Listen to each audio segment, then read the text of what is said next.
This is CS50, and this is week 4. And for the past several weeks, we've had training wheels of sorts on while using this language known as C. And those training wheels have been in the form of the CS50 library. And you use this library, of course, by selecting and including CS50.h atop your code. And then if you think about how Clang works, you've been linking your code via -l CS50. But all of that has been automated for you up until now using make. Today, we'll transition from last week's focus on algorithms to a little more focus on machines, and on the machines we now use to implement these algorithms all the more powerfully as we begin to take off these training wheels and look at what's really going on underneath the hood of your computer. And as complicated as some aspects of C have been, as new as programming may very well be to you, realize that there's not all that much going on underneath the hood that we need to understand to now move onward and start solving far more interesting and more sophisticated and more fun problems. We just need a few additional building blocks. And so today we'll do this first by relearning how to count. Here, for instance, is what we'll call the computer's memory. And we've seen this grid before. And we can number recall all of the bytes in your computer's memory. We might call this byte number 0, 1, 2, 3, 4, all the way up to like byte 15. And so forth. But it turns out when talking about computers' memories, computers and computer scientists and programmers actually don't tend to use decimal. They definitely don't tend to use binary at that low level. Instead, they tend to use, just for conventional sake, something called hexadecimal. Hexadecimal is a different base system that instead of using 10 digits or 2 digits, uses 16 instead. And so a computer scientist, when numbering things like bytes in a computer memory, would still do 0, 1, 2, 3, 4, 5, 6, 7, 8, 9. But after that, instead of going onward with decimal to say 10, 11, 12, 13, 14, 15, they instead conventionally would start using a few letters of the alphabet. And so in hexadecimal, this different base system, base 16, you start counting at 0 still. You count up to and through 9. But when you want to keep counting higher, you then go to A, B, C, D, E, and F. And the upside of this is that within hexadecimal, and that hex implies 16, you have 16 total individual digits, 0 through 9, and also now A through F. So we don't have to introduce second digits just to count up as high as 16. We can use individual digits 0 through F. And we can keep counting up further by using multiple hexadecimal digits. But to get there, let's introduce this vocabulary. So in binary, of course, we use zeros and ones. In decimal, of course, we use 0 through 9s. And in hexadecimal, to be clear, we're going to use 0 through Fs, otherwise known as base 16. And it's just a convention that we use A through F. We could have used any other 6 symbols, but these are what humans have chosen. So hexadecimal works quite similarly to our familiar decimal system, and it's even familiar to now what you know as the binary system as follows. Let's consider a 2-digit value using hexadecimal instead of decimal and instead of binary. Well, just like in the world of decimal, we used base 10, or in the world of binary, we used base 2, we're just going to use now base 16. Ergo hexadecimal. So this is 16 to the first. This is 16 to the, 16 to the 0. This is 16 to the first. And of course, if we multiply that out, it's just the 1's column and now the 16's column. And so if you want to count up in hexadecimal, you still start with 0 as usual. Then 0, 1, 0, 2, 0, 3, 0, 4, 0, 5, 0, 6, 0, 7, 0, 8, 0, 9. And then things get interesting. Now, you don't go to 1, 0.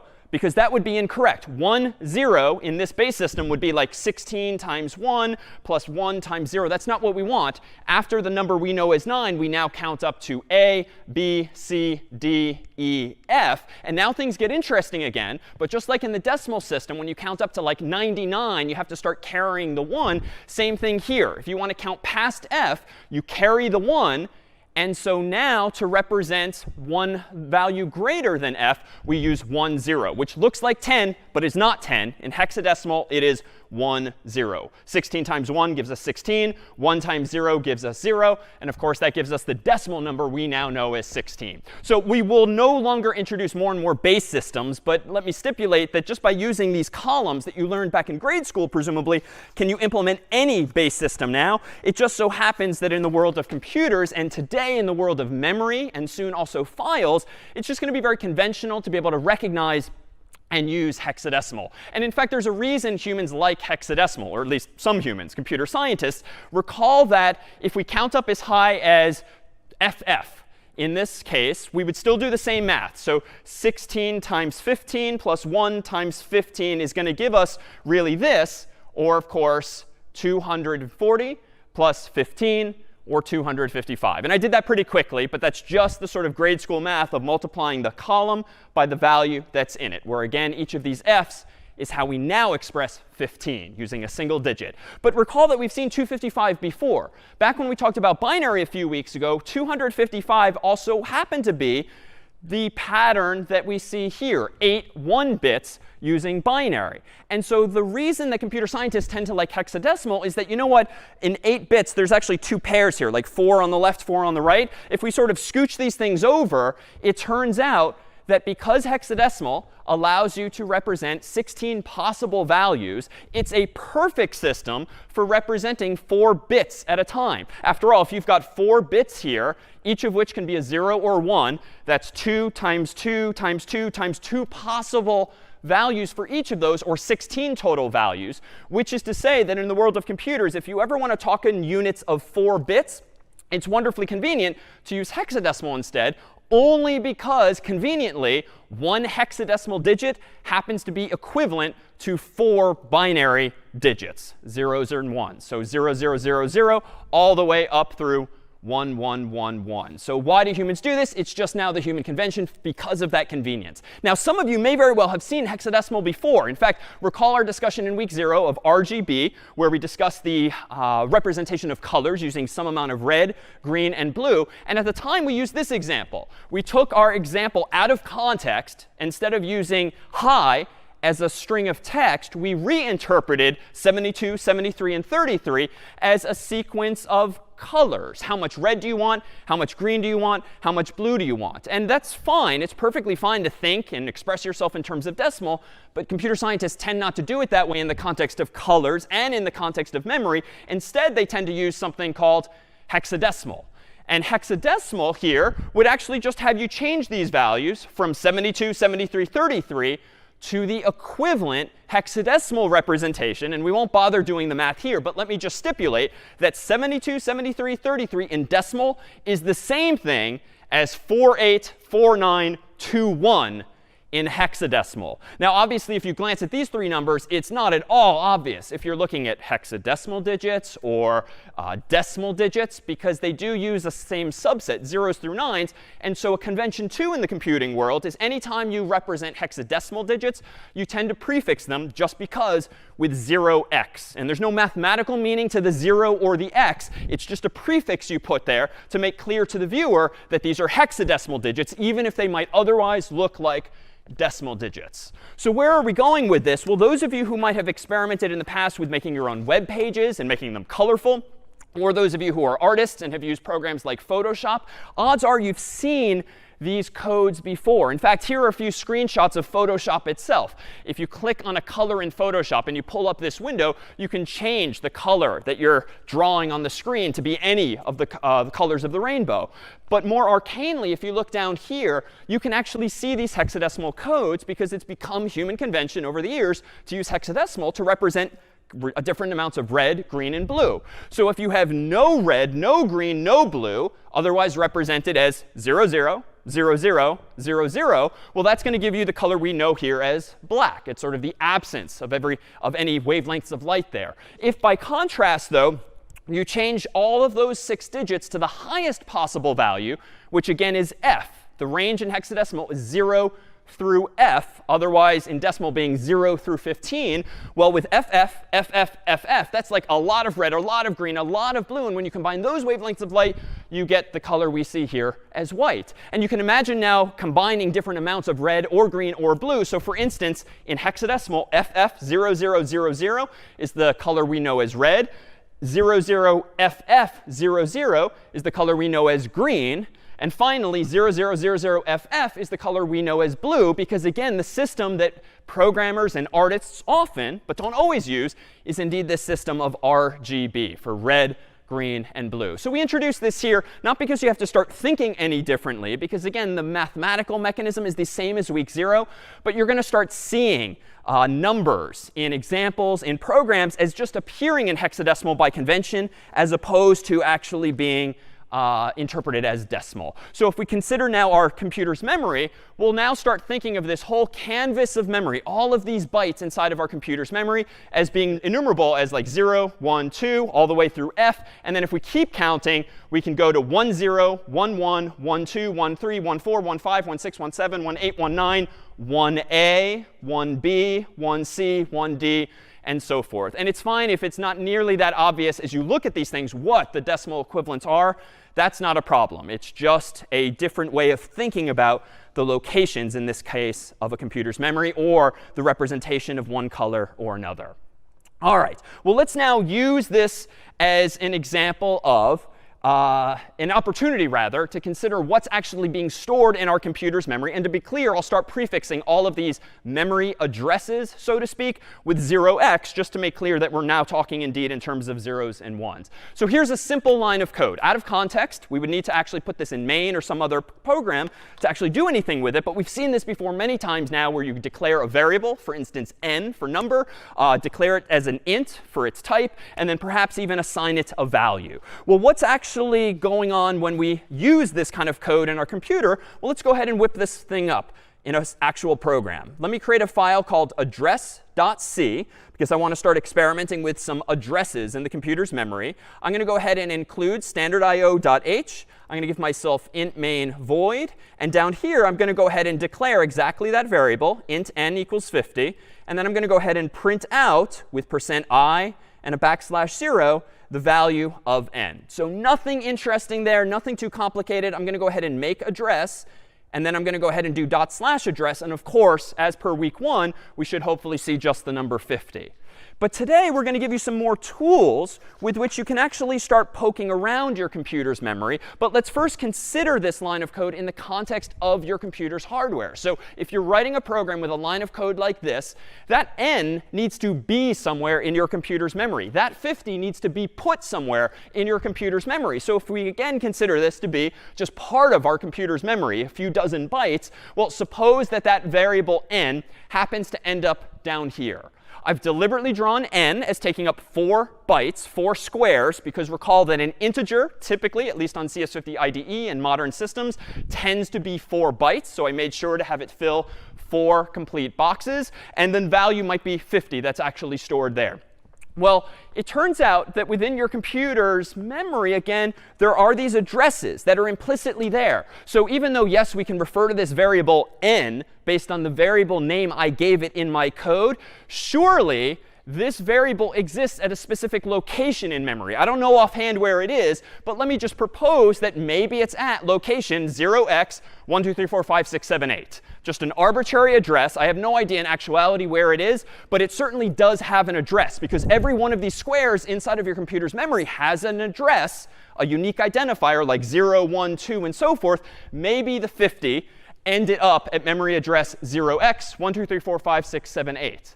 Well, what's kind of cool about C is that we can actually begin to see this. No pun intended. So let me go ahead and modify this program and introduce a little bit of new syntax that will allow us to start poking around the inside of your computer's memory so we can actually see what's going on underneath. So I'm going to go ahead and change this program to do this instead. I'm going to go ahead and say, you know what? Don't just print out the value n, which of course is 50. Let me see, just out of curiosity, what is the actual address of n? And to do that today, we're going to introduce one new piece of syntax, which happens to be this here. There's two new operators today in C. The first is an ampersand, which does not represent a logical and. Recall a couple of weeks ago we did see that if you want to combine Boolean expressions, this and that, you use two ampersands. It's an unfortunate coincidence that an ampersand solo like this will mean something different today. Specifically, this ampersand is going to be our address of operator. By simply prefixing any variable name with an ampersand, we can tell C, please tell me what address this variable is stored in. And this star, not to be confused with multiplication, also has another meaning in today's context. When you use this asterisk, you can actually tell your program to look inside of a particular memory address. So the ampersand tells you what address a variable is at.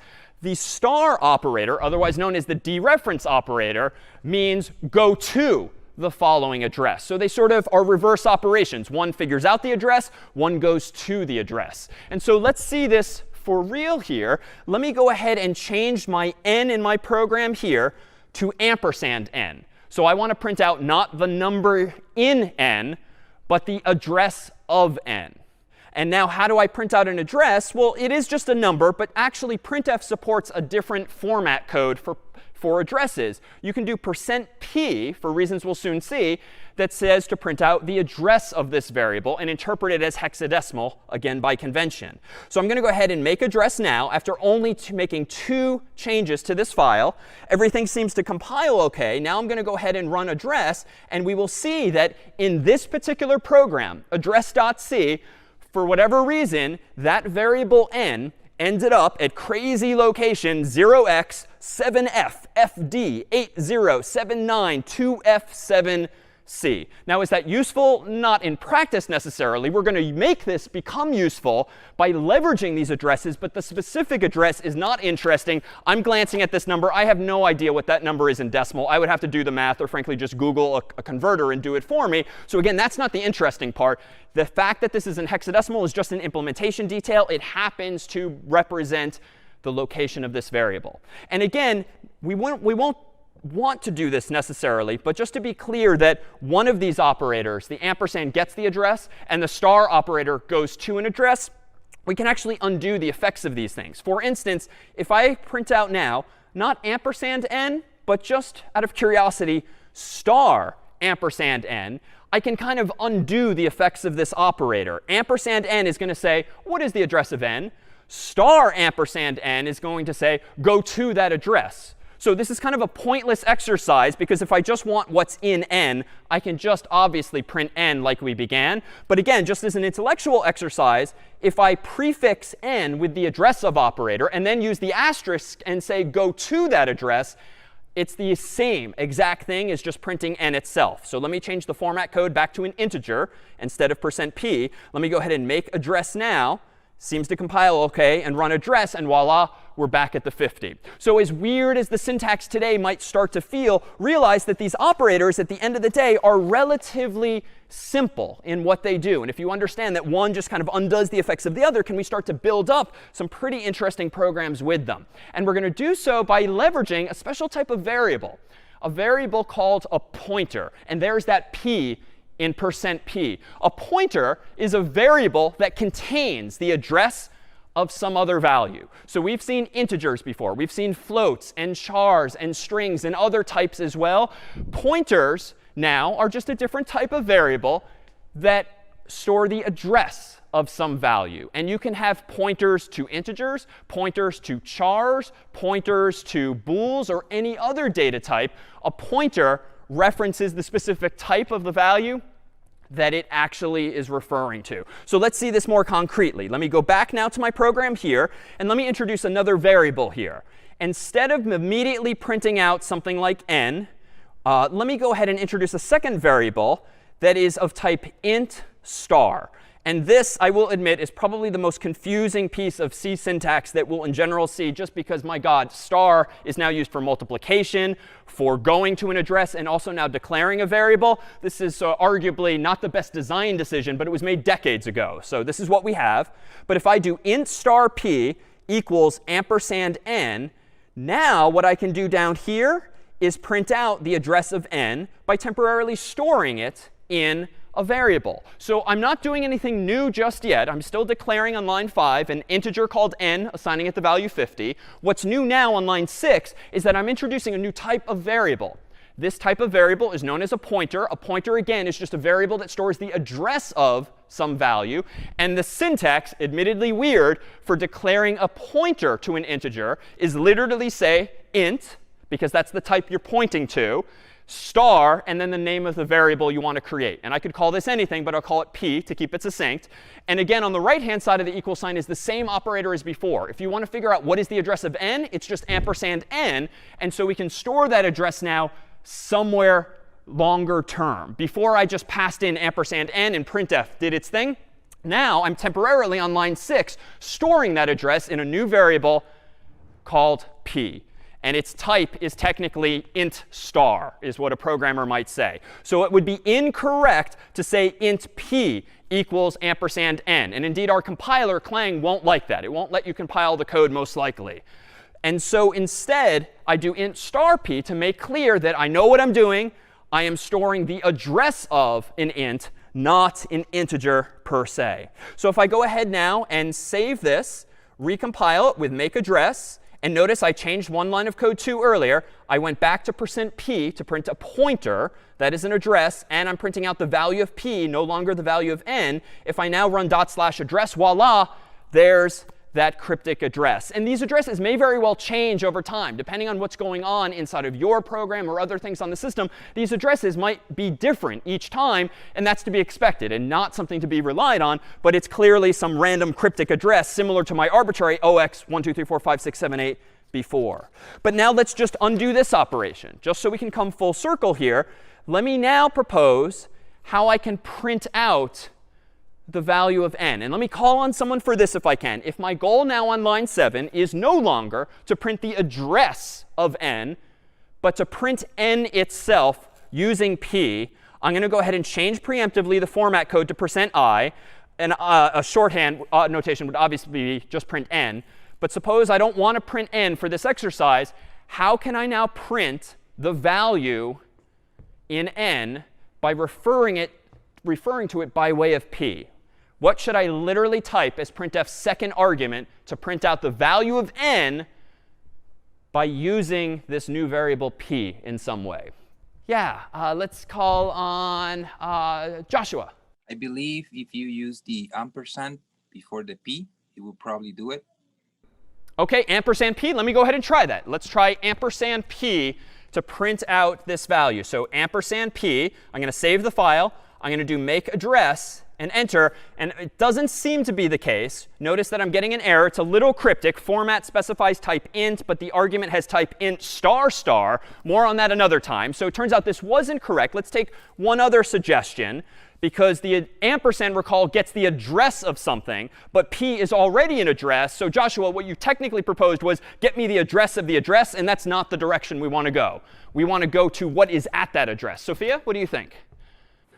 We want to add a % or like a star p when we print it. Yeah, so I had a little trouble hearing you, but I think if we instead use not the ampersand operator, but the star operator, that's going to be indeed the dereference operator, which essentially means go to the value in p. And if the value in p is an address, I think, let's try this, make address.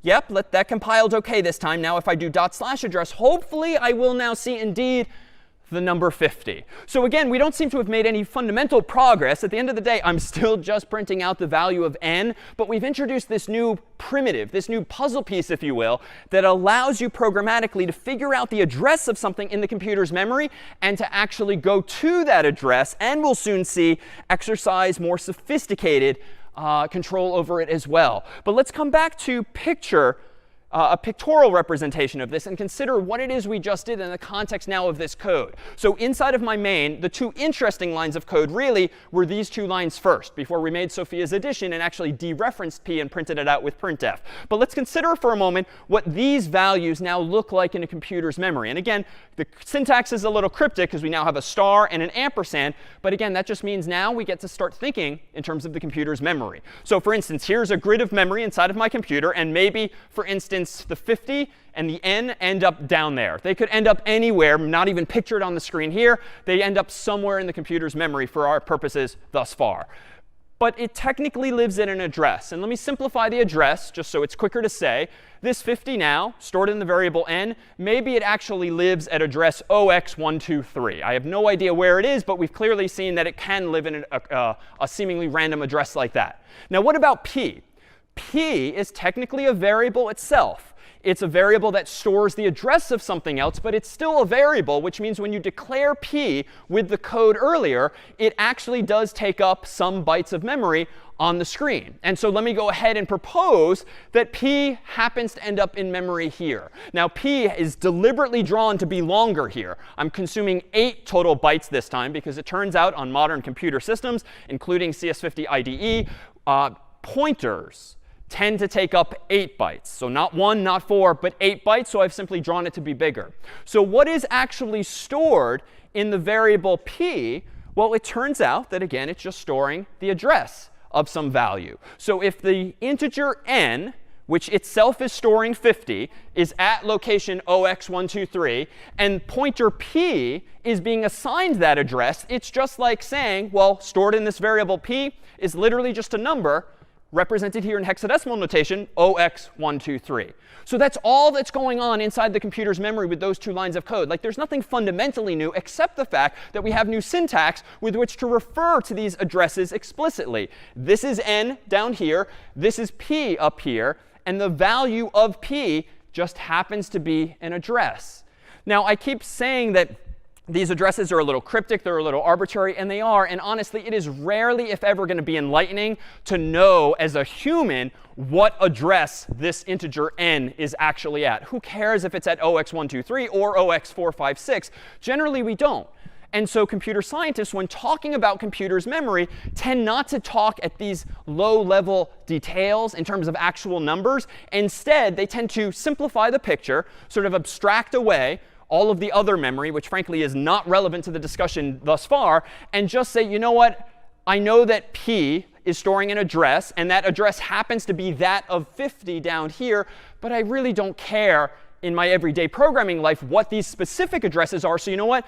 Let's just abstract it away as an arrow. And again, abstraction is all about simplifying lower level details that you may very well need to understand, but you don't necessarily need to keep thinking about. You don't need to keep thinking at this level. It suffices to think at this level. So we might as well draw a pointer pictorially as pointing at some value, and irrespective of what the actual address is. And so this is very much the case in our human world. We have very similar conventions, whether or not it might be obvious at first glance, such that we may very well be using these same mechanisms in our everyday lives. So for instance, if you happen to have a mailbox out on the street on your home or down in the basement of Harvard Science Center when on campus, it may very well look like something like this, at least more residentially. And suppose that this mailbox here is representing, in this case, p in the story. It's storing a pointer, that is the address of something else. Well, if there's a whole bunch of other mailboxes on the street, well, we can put anything we want in these mailboxes. We can put postcards, letters, packages even. And just as in the real world, can we do the same in the virtual? I can store chars or integers or other things, including addresses. So for instance, Brian, I think you have your own mailbox somewhere else. And Brian, of course, has a mailbox that itself has a unique address. So Brian, for instance, what happens to be the unique address of the mailbox on your street there? Yeah, so here's my mailbox. It's labeled N, and its address is over here. The address of my mailbox appears to be 0x123. Yeah, so my mailbox too has an address. Frankly, again, I don't really care about it, so I've not even put it on the mailbox here. But if my mailbox represents p, a pointer, and Brian's mailbox represents n, an integer, well, it should mean that if I look inside the contents of my pointer and I see the value 0x123, that is now my clue, a breadcrumb of sorts that can now let me go look inside of Brian's mailbox. And Brian, if you wouldn't mind doing that for us, what do you have at that address?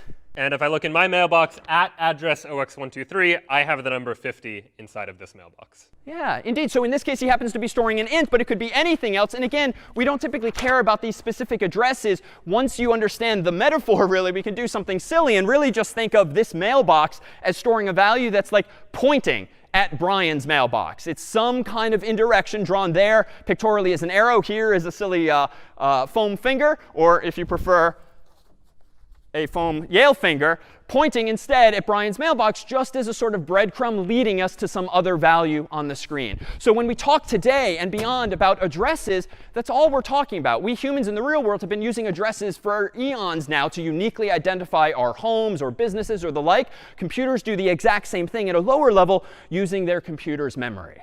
So let me pause here to see if there are any questions on pointers, variables that store addresses, or on these new operators like the ampersand or the asterisk, which now has a new meaning today onward.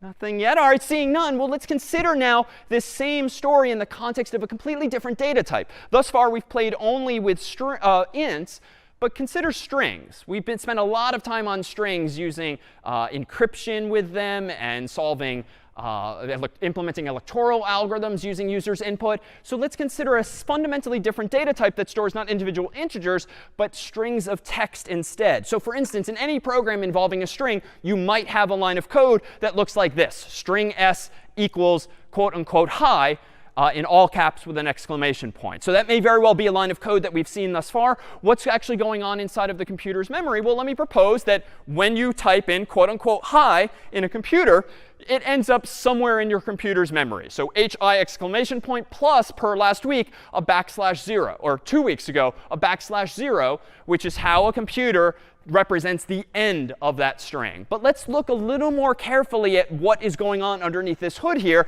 Technically speaking, I could address those individual characters we have seen as of week 2 by using bracket notation like s bracket 0, s bracket 1, s bracket 2, and s bracket 3. We use the square bracket notation to treat a string as though it's an array of characters. And it is, it was, and it still is. But it turns out strings can also be manipulated by way of their addresses as well. And so for instance, maybe this same exact string, hi, is stored at memory address 0x123, and then 0x124, 0x125, and 0x126. Notice that they're deliberately contiguous addresses back to back to back, and they're only 1 byte apart because each of these chars, of course, is just 1 byte in C. So those numbers are not important specifically, but the fact that they're 1 byte apart from each other is important because that's the definition of a string and indeed an array to have memory back to back to back. Now, what exactly, though, is s? S was the name of the variable I gave a moment ago to that line of code, string s equals quote unquote hi. Well, what is s? S is a variable that has to go somewhere in the computer's memory. And suppose that s is indeed hi with an exclamation point, and the hi happens to live at this location here. You know what you can think of s as being now isn't at a high level a string, but at a lower level is just an address of a string. More specifically, let's start thinking about a string as technically being just the address of the first character in the string. Now that might give you pause for a moment, because why the first character? How are you going to remember that, wait a minute, this string isn't at and only at 0x123. It also continues at 0x124, 0x125, and so forth. But let me pause and ask the group here, why might it very well be sufficient for a computer and us programmers to just think of strings in terms of being the address of the very first byte? Like, why is it sufficient, no matter how long the string is, even if it's all paragraph of text, why is it very cleverly sufficient to think of a string like s as just being identical to the address of the first byte? Ginny, is it? Possibly because it happens that strings, whenever we are defining any string, that is all together. Suppose if I'm writing my name, Ginny, so it will be G-I-N-N-I all together.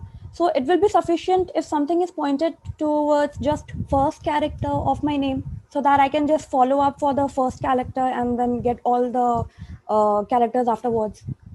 Perfect. So all of these basic definitions we had over the past couple of weeks now come together. If a string is just an array of characters, and by definition of an array, those characters are back to back to back, and per 2 weeks ago, every string ends with this conventional \0 or null character, All you need to do when thinking about a string is just to know where does the string begin. Because you can use a for loop or a while loop or some other heuristic with a condition and a Boolean expression to figure out where the string ends without even knowing in advance its length.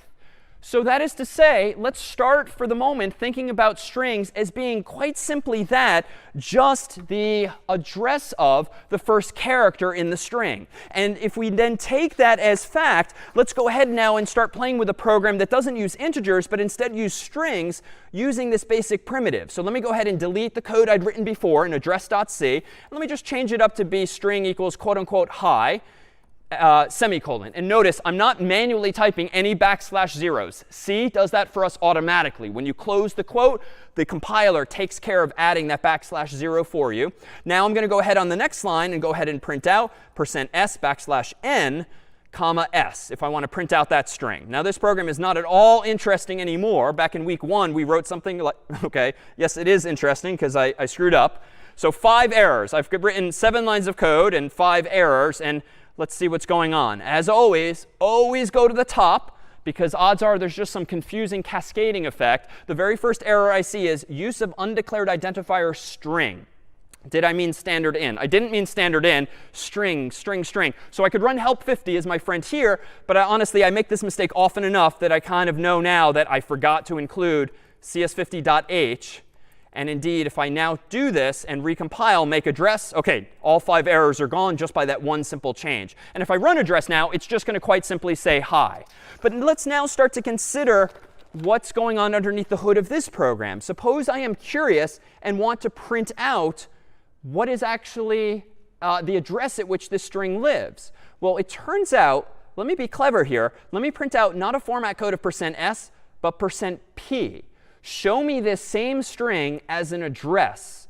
Let me go ahead and recompile, make address. Seems to compile OK. Let me run /address. And again, I'm still printing s, but I'm asking printf to present it as though it's a pointer. And interesting. It's not the same as before, but again, that's reasonable because the memory addresses aren't going to always be the same. But it doesn't matter what it is. But that's kind of interesting. All this time, anytime you've been using strings, had you just changed your %s to a %p, you could have seen where in memory that string actually starts. It's not functionally useful to us just yet, but it's been there this whole time. And let me go ahead and do the following now. Suppose I get a little curious further, and I do printf. Let me go ahead and print out another address, followed by a new line. And let me go ahead and print out the address of the first character. So again, this is a little weird to do, and we wouldn't typically do this that often. But again, just to make the point that these operators give us very simple answers to questions like, what is the address of this thing? If s bracket I, as of week 2 in CS50, represented the second character in s, because 0 index means s bracket 0 is the first, s bracket 1 is the second. If I play around with today's new operator, this ampersand, I bet I can see the address of that second character. And in fact, let me go ahead and be more explicit. Let me change this first s to be s bracket 0 and put an ampersand here. And let me go ahead now and make this program, make address. OK, a little funky. Oh, I just missed a semicolon. So easy fix there.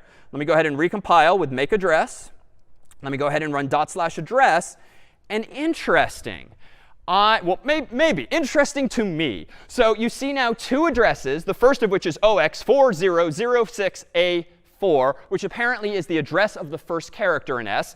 But notice what's curious about the next one. It's almost the same, except the byte is 1 further away. And I bet if I do this, not just for the H and the I, but also the exclamation point, let me do one more line of almost identical code just to make the point that all this time, it's indeed been the case that all characters in a string are back to back to back. And you can now see it in code. B4, B5, B6 are just 1 byte apart. So we see some visual confirmation now that strings are indeed laid out in memory just like this. Now, again, this is not a very useful programmatic exercise to look at the address of individual characters. But again, this is just to emphasize that underneath the hood, some relatively simple operations are being enabled by way of this new ampersand and in turn star operator. So let's consider for a moment what this really looks like inside the computer's memory. At a low level, yes, S is technically an address. And yes, it's technically the address of the first byte. which in the actual computer look different. But in my slide here, I just arbitrarily propose that it's at 0x123, 0x124, 0x125. But again, let's not care about that level of detail. Let's just kind of wave our hands and abstract away these addresses and just now start thinking of s, that is a string, as technically just being a pointer. A pointer. So it turns out that even though it's very useful and very common to think of strings as obviously just being sequences of characters, and that's been true since week 1, and you can also think of them as arrays, back-to-back sequences of characters, you can also, it turns out, starting today, think of them as just being pointers. That is the address of a character somewhere in the computer's memory. And as Guinea notes, because all of the characters in a string are by definition back to back to back, and because by definition all strings end with a \0, that is literally the smallest and only amount of information you need to keep around in a computer to know where all of your strings are. Just remember the address of the very first character therein, because you can find your way to the end by remembering that this \0 is really just 8 0 bits, otherwise represented as \0. And so we could certainly have an if condition, much like we did 2 weeks ago when playing around with the lengths of strings, that allows us to check for precisely that. And so when I say we're taking off some training wheels, here they go. So up until now, we've been using, again, the CS50 library, which gives us conveniently functions like getString and getInt and getFloat and so forth. But all this time, the CS50 library, specifically the file cs50.h, had a little bit of a pedagogical simplification in it. Recall last week that you can define your own custom data types. Well, it turns out that all this time, we've been claiming that strings exist, and they're something you can use in your programs. And strings do exist in C. They do exist in Python, in JavaScript, in Java, in C++, and many, many, many other languages. This is not a CS50 term. But string technically does not exist as a data type in C. It instead is more cryptically and more low-level known as char star. Char star. Now, what does that mean? Well, char star, much like our int star a few minutes ago, just represents the address of a character, much like int star represents the address of an int. And if, again, you kind of agree with me now that you can think of strings as sequences of characters, or more specifically, arrays of characters, or more specifically, as of today, the address of just the first character, then it's indeed the case that we now can apply this new terminology today of pointer to our old familiar friends, strings. String is the same thing, is a synonym, if you will, for char star. And it's in the CS50 library that we essentially have a line of code that simplifies or abstracts away char star, which honestly no one wants to think about or struggle with in the first week of a class, let alone the first 2 or 3 weeks of a class. It's a simplification, a custom data type that we name string, just so you don't have to think about what is this star, what is it the character, what is it an address of. But today we can remove those training wheels and reveal that all this time you've just been manipulating characters at specific addresses. And we've used this kind of technique before, abstracting away these lower level details. For instance, recall last week that we introduced this notion of a struct, a data type that you can customize to be your own. We implemented a better phone book by wrapping together a name and a number inside of a custom data type, encapsulating them, if you will, inside of something we called person. And every person we claimed had a structure that contains a name and a number. And by way of this feature of C, typedef, we can define a new type. And the name of that type last week was just person. So we're using already, and we have been sort of secretly using since the first week of C in the class, a line of code that actually looks like this. And this is indeed one of the lines of code inside of CS50.h. It says typedef, which means give me a custom type, and it creates a synonym for char star called string. And it's just a way where we can hide the funky char star. We can hide the asterisk in particular, which would not be fun to play with in the first few days, but without changing the definition of what a string is. So strings exist in C, but there's no data type called string in C until you use a library like CS50's, which makes it exist by way of that kind of definition. All right, let me pause here to see if there's any questions then about what strings are or these new ways of thinking about them. Any questions about strings or char stars? All right. Well, if no questions here, why don't we go ahead and take our 5-minute break here first, and we'll be back in 5 and take another look at what we can now do with these new primitives. All right, we're back, and we have now this ability in code to get the address of some variable and also to go to an address using ampersand and the asterisk, respectively. We've thought about strings as being not only contiguous sequences of characters, but also arrays. And then, of course, as of today now, actual addresses. The address of the first character, and then from there can we find our way programmatically to the end thanks to that null character. But it turns out there's one other thing we can do with these addresses, or with pointers more generally, and that's known as pointer arithmetic. So anything that's a number, of course, we can do math on. And the math is not going to be complicated, but it is going to be powerful for us here. So I'm going to go back to my most recent state of address.c. And let me go ahead now and reiterate that we can print out the individual characters in a string, just like we did back in week 2, as by using our square bracket notation. So I'm getting rid of all evidence of those addresses for now. I'm recompiling this program as make address, and then I'm going to run /address now, and I see hi exclamation point, 1 character per line. But now consider that there doesn't need to be a string data type. In fact, we can take this training wheel off. And while it might feel a little uncomfortable at first, if I delete this first line altogether, as I've accidentally omitted anyway sometimes, I don't need to keep calling things strings. I can describe them as strings verbally. I can think of them as strings because string is a thing in many different programming languages. But by default in C, it just doesn't exist as a type.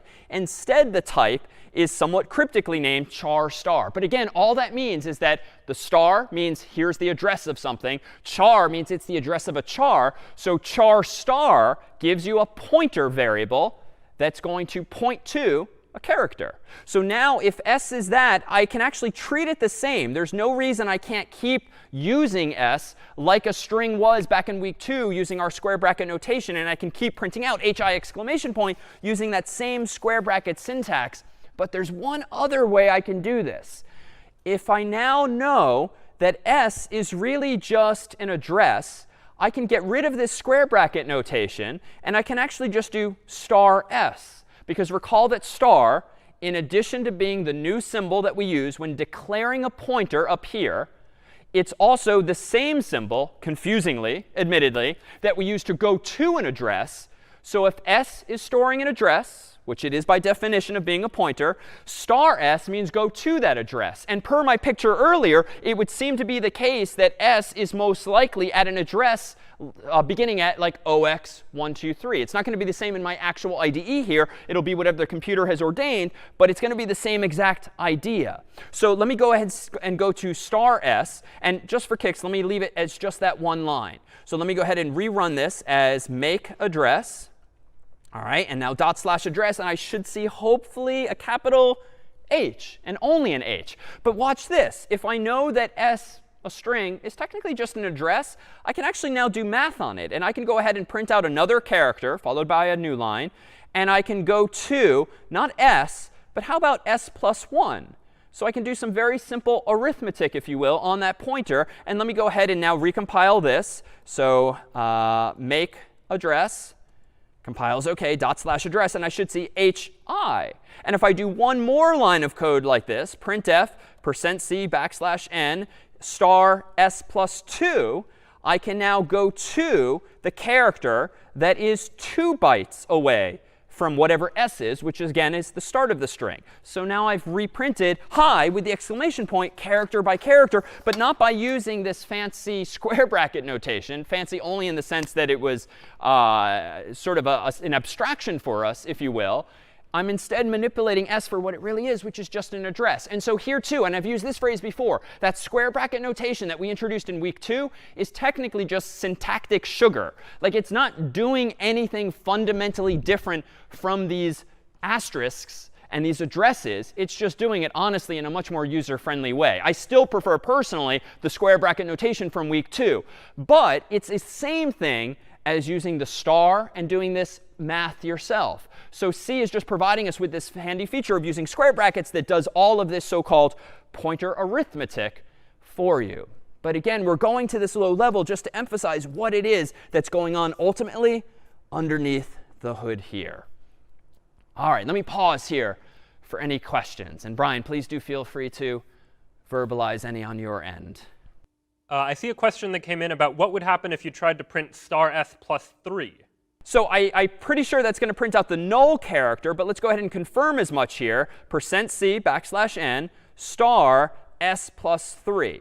All right, I'm getting a little adventurous here by looking at things I maybe shouldn't be looking at, because that's a low-level implementation detail. But let's see what happens. It compiles OK, /address, and it seems to be blank. Now, maybe that's the null character. Honestly, it's not meant to be a printable character. It's this special sentinel value that indicates the end of the string. But I could do this. I know from week 2 that chars are integers and integers are chars, if I want to think of them that way. So let me change only the very last character to use the format code %i. Let me recompile my code. Let me go ahead and run address, and voila, hi exclamation point 0. And there is the all 0 bits represented here as one single decimal digit, thanks to %i. Now I can get really crazy here. And why don't we go ahead and print out not just what characters are right after this sequence, hi exclamation point null character. Why don't we go to, oh heck, how about address 1,000 bytes away and really get nosy inside of my computer? Let me recompile that, /address. OK, nothing really going on over there. How about 10,000 bytes away? Let me go ahead and make address. Let me go ahead and run this. Segmentation fault. All right, that's bad. And you might be among the fortunate few who have seen this error before by touching memory you shouldn't. And we're going to deliberately consider this today. But a segmentation fault indeed means that you have done something wrong somewhere in your code. And it tends to mean that you touched a segment of memory that you shouldn't have. And I have no business, honestly, looking 10,000 bytes away from the memory that I know belongs to this string. That's like arbitrarily looking anywhere in your computer's memory, which probably, it seems, is not a good idea. But more on that in just a bit. So let's consider now some of the implications of these underlying implementation details, and consider now from last week why we did a few things the way we did in the past few weeks, in fact. So string is just a char star. And let's now consider an example. Let me zoom out on my memory just so I can cram more in at once. Let's consider an example where I might want to write a program that compares two strings. Let me go ahead and write some new code here in a new file this time called, for instance, compare.c. My goal with this program, quite simply, is going to be to print out the contents of, or rather to compare two strings that the user might input. I'm going to go ahead and include CS50.h, not because I want string per se anymore, but because I want to use getString just for convenience. But we'll take that training wheel off in a bit too. And in this program, I'm going to go ahead and first use, not getString yet, let me go ahead and keep it simple and start with getInt. And I'll ask the user for a variable I. And let me do another one of these and getInt and ask the user for a value for j. And then let me go ahead and quite simply say if I equals j, then go ahead and print out same. Else, let me go ahead and print out different. So this is kind of week 1 stuff where I'm using a couple of variables. I'm using a condition with 2 branches. And I'm using printout to printf to print out whether those 2 variables I and j are the same. So let's go ahead and compile this. All is well. Run compare. And let me give it digits 1 and 2. And indeed, they're different. And let me go ahead and give it 1 and 1. And they're the same. So I think logically, proof by example, if you will, this program looks correct. But let me quickly make it seemingly incorrect by not using integers. But how about by using strings instead? Let me go ahead and give myself a string. Although, no, I don't need that training wheel anymore. Let's just do char star s equals getString of s.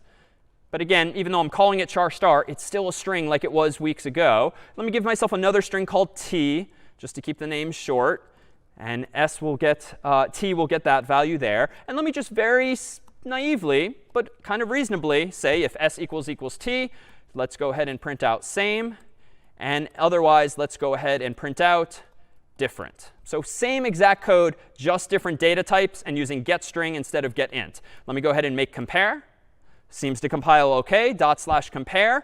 Let me go ahead and type in hi. Whoops, hi. Let me go ahead and type in hi again. And voila, different. And I forgot my \ns, but that seems to be the least of my problems. Let me recompile this, make compare.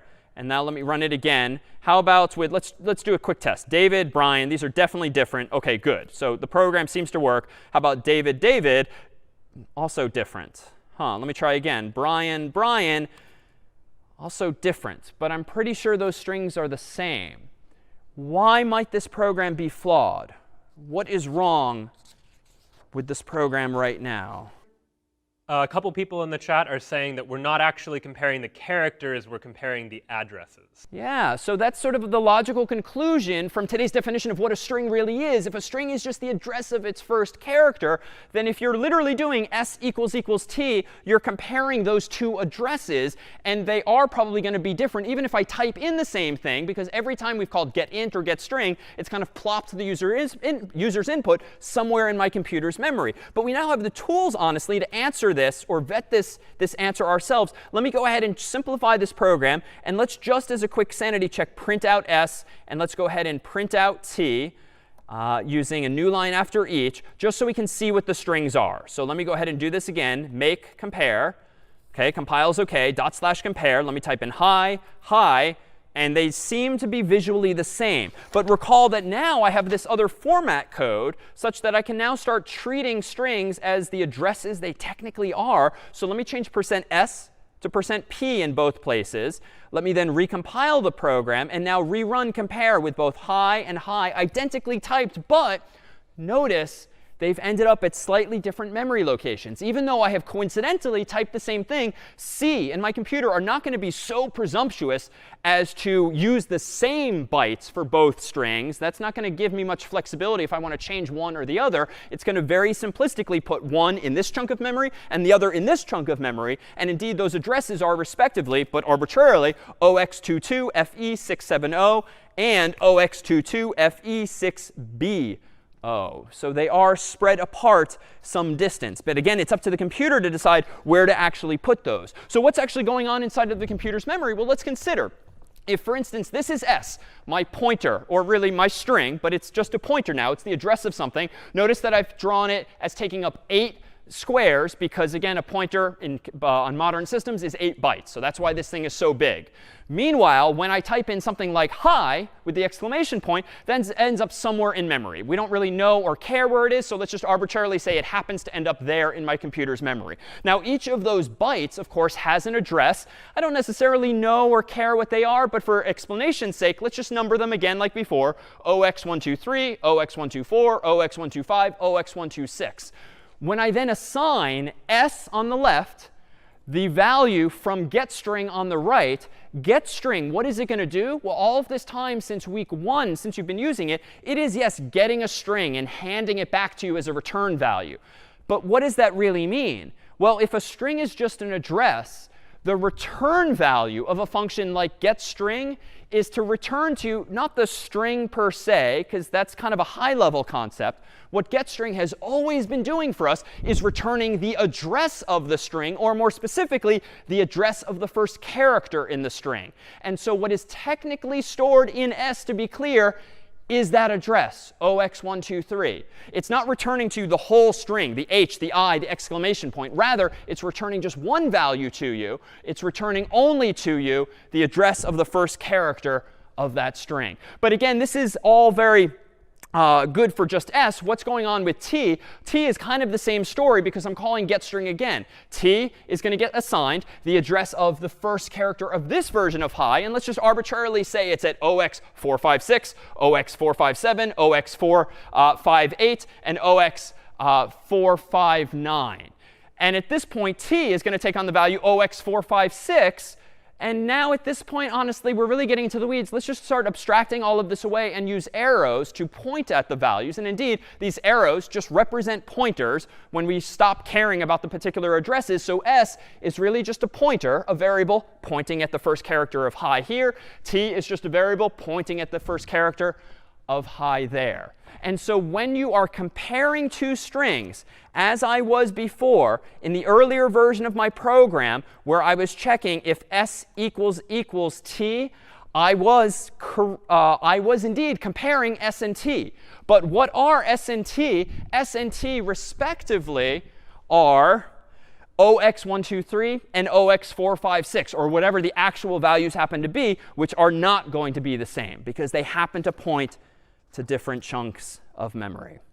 All right, well, who cares, right? Like, this is all kind of a nice intellectual exercise, but who cares? Well, how do we solve this problem? Let's consider what I actually did in a previous demo. I sort of preemptively mentioned that there's this function, string compare, that allows you to compare two strings. And I promised that we would eventually explain why we use stir compare as opposed to just using the equal sign. Well, to use this function, I'm going to need to add in string.h up here per lat time. But if string compare st, let me go ahead and recompile this. Compare /compare. Now let me type hi and hi identically. Now they still seem to be different. And damn it, I made the same stupid mistake as I did last time. Does anyone know what mistake I made when comparing two strings? Somehow I seem to be very good at making this mistake. Ibrahim is suggesting that you add an == 0. Thank you. Ibrahim is quite right. The return value, recall, of stir compare is to return 0 if they're the same, a negative number if one comes before the other, and a positive number if one comes after the other, as in ASCII-betical order. So what I should have done both last time and this time is check for equality with 0. Let me go ahead and recompile this program. OK, good. Now let me rerun this program with hi twice. Voila, they're the same. And just to make sure, let me do one other check. Let me do David and Brian, which should be indeed different. So now, again, I haven't really done anything different from that last time, but I'm now thinking about these strings as being fundamentally just their addresses. And so now let's make this actually germane. Let me go ahead and create a new file altogether. And let's pretty reasonably try to copy one string and make changes to it. So I'm going to go ahead here, and just for convenience, I'm going to still use the CS50 library, not for the string data type, but just for the getString function, which we'll see is more handy than other things, than other ways of doing things. And I'm going to go ahead and include standard io.h, and I'm going to go ahead and include, how about string.h. Let me go ahead and do int main void.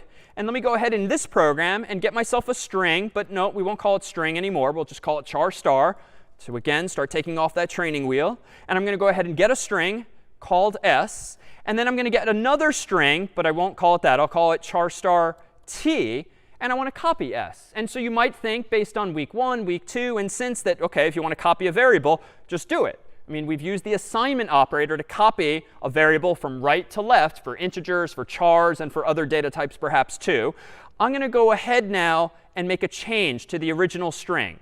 So let me go ahead and do this. Let me go ahead and say, let's change the first character of t to be uppercase. Recall that there's this function toUpper, which takes as input a character, like the first character in t, and returns the uppercase version. Now, to use toUpper, I need another header file, which I recall from a couple weeks ago now, I need ctype.h. So let me preemptively go back and put that there. And now let me go ahead and print these two strings. Let me go ahead and print out s as being this %s. And let me go ahead and print out the value of t with %s as follows. So again, what I'm doing is I'm getting a string from the user. And the only new thing here is char star today, which is synonymous with string.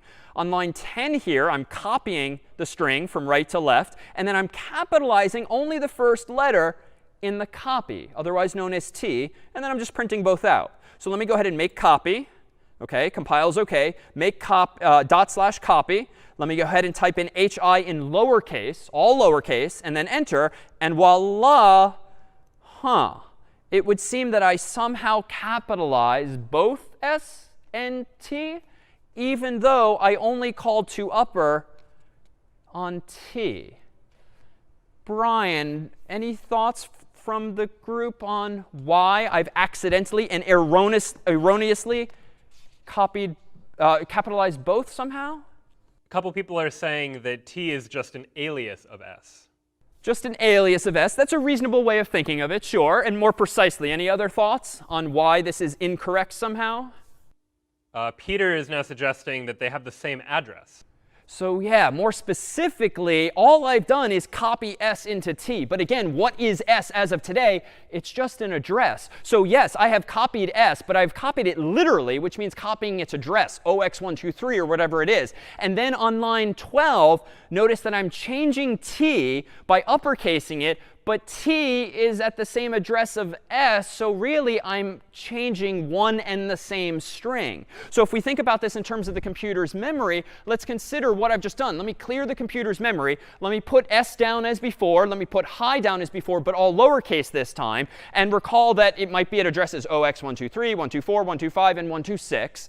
And now, if we consider that s technically contains the address of that first character, 0x123, and I proceed to create a new variable t and assign t the value of s, I got to take that statement literally. I'm literally just putting 0x123 here. And if we now abstract away these details just to make it more clear visually what's going on, that's pretty much like saying that both s and t point to the same location in memory. So yes, in that sense, t is just an alias for s, which is a reasonable way of thinking of it. But really, just t is identical to s. So when you use the square bracket notation to go to the first character of t, you are equivalently going to the first character in s. They are one and the same. So when I call to upper, I'm calling it on this character, which of course is the one and only h in the story. And when I print s and I print t, printf is following those same breadcrumbs, if you will, and ultimately displaying the same value as having changed.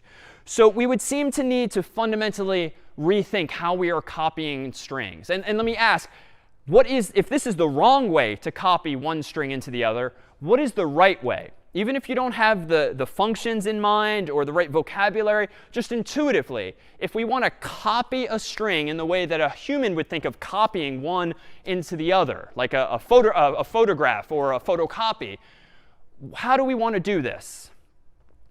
Any thoughts, Brian? Yeah, Sophia suggested we would want to somehow loop over the elements in s and put them into t. Yeah, I like that. So loop over the elements of s and put them into t. So it sounds like more work, but that's, again, what we're going to have to do if we want to think of these, if we want to accept the fact that these things, s and t, are just addresses. We're going to now have to go and follow those breadcrumbs. So let's go ahead and consider a variant of this program. Let me go ahead here and change this such that I'm still getting a string s. But now let me go ahead and propose exactly that we copy the individual characters. But I need to copy them somewhere. So I feel like another step in this process of copying a string has to be to give myself some additional memory. If I have hi, exclamation point, and null character, I need to now somehow take control of this situation and tell the computer somehow in code, give me 4 more bytes of memory so that I have location for t in which to copy those characters. So here's a new function today. If I want to create a string t, otherwise known today as a char star, there is a new function we can use called malloc, which represents memory allocation. This is a pretty fancy function that fortunately is pretty simple to use. It takes as input just a number. How many bytes of memory do you want to ask the computer for?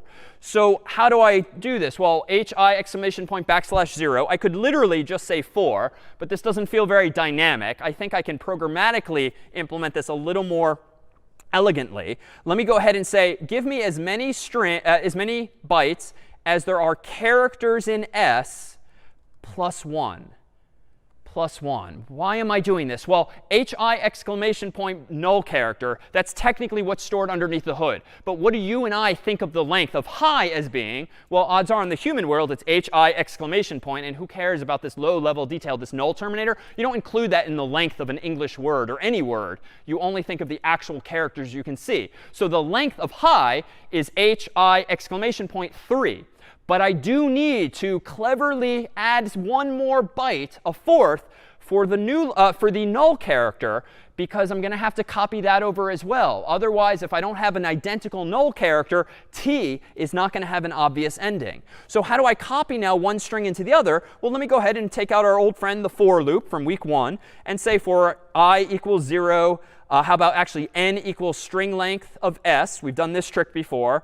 I is less than n, I plus plus. Let me go ahead and quite simply say t bracket I gets s bracket I.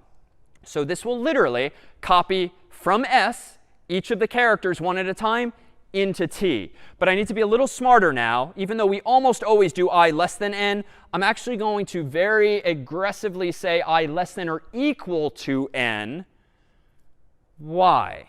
Why am I going one step further than I feel we normally do when iterating over strings, and one step further than you probably did when iterating over a Caesar cipher or a string in that context?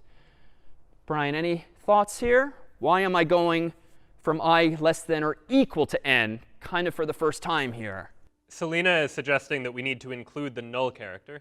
Yeah, so if I, and now I understand how strings work, so it's not sufficient to just copy the HI exclamation point. I need to go one step further, one more than the length of the string. And the easiest way to do that would be less than or equal to n, or I could just do a +1 there, or I can do this any number of ways. Doesn't matter how you do it, but I think a less than or equal to is one reasonable way to do it.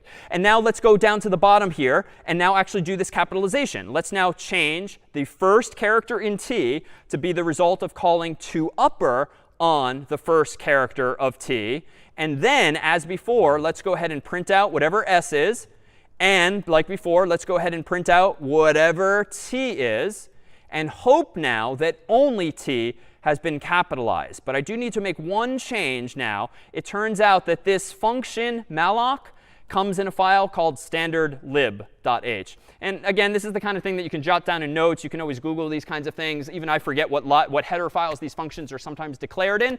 But it happens to be a new one called standardlib for library that gives you access to malloc. So let me go ahead now and make compare. All right, so far so good. /compare. Oh, sorry, this is not compare. The old program works fine. Make copy. Oh my God, 7 mistakes. What did I do wrong here? So, it looks like I forgot the type of I and n. So let me go into my for loop and add the int. That was my fault. Let me make copy again. OK, all 7 errors thankfully went away. Make copy. Let's go ahead and type in hi in lowercase and hit enter. And voila, now I have capitalized only the copy of S, aka T. And just to be clear, I've kind of regressed back to my square bracket notation, honestly, because it's perfectly acceptable. It's very readable. But notice, if I really want to show off, I could say something like, well, go to T's plus I location, and then do this, which, again, I don't necessarily recommend for readability. But again, there is this equivalence. The square bracket notation is the same thing as pointer arithmetic. So if you want to go to the address at T plus whatever I is to offset yourself 1 or more bytes, you can totally do that. And if I want to be fancy, I can go down here and say go to the first character in T and capitalize it. But again, I would argue that even though, yes, you're very clever and that you understand pointers and addresses at this point, if you're writing code like this, honestly, it's not necessarily as readable. So sticking with week 2 syntax of the square bracket notation, totally reasonable, totally correct, totally well designed, and perhaps preferable. Though I should be careful here, this line of code is a little bit risky for me, because what if the user just hits enter and they don't type hi or David or Brian? What if they type nothing except enter? In that case, the length of the string might be 0, and then I probably shouldn't capitalizing the first character in a string that doesn't really even exist.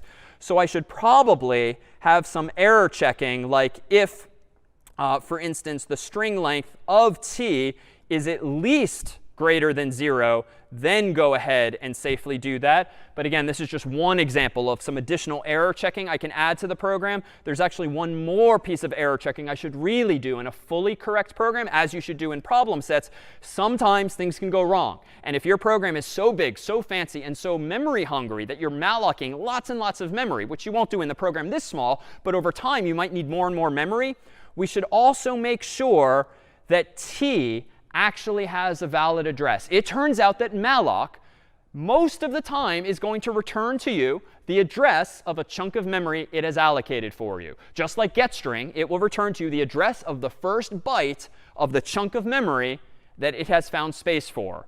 However, sometimes things can go wrong. Sometimes your computer can be out of memory. You've probably seen your Mac or PC freeze or hang or reboot itself. That is very often the result of memory errors.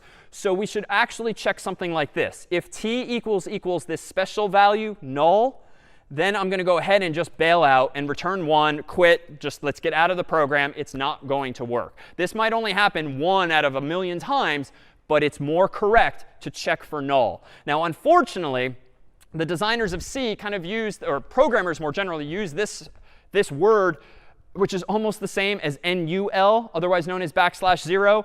Unfortunately, this is a different value. NULL represents a null pointer. It is a bogus address. It is the absence of an address. Technically, it's address 0. It is different from \0. You use NULL in the context of pointers, as we are doing today. You use \0, otherwise known verbally as NUL, or null, in the context of characters. So \0 is for characters.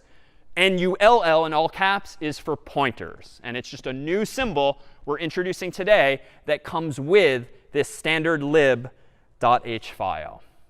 All right, so it turns out, honestly, I don't need to do some of this work. It turns out that if I want to copy one string to another, there is a function for that. And increasingly, you will not have to write as many lines of code as you previously did, because if you look up in the manual pages, or you've heard about or find online that there's another function, like one called stir copy, you can actually more simply do something like this. So even though I really liked the idea, and it was correct to use like a for loop to copy all of the characters from S into T, there's a function for that. It's called stir copy. It takes 2 arguments, the destination followed by the source, and it will just handle all of the looping for us, all of the copying for us, including the \0, so that I can focus on what I want to do, which in this case is actually capitalize things.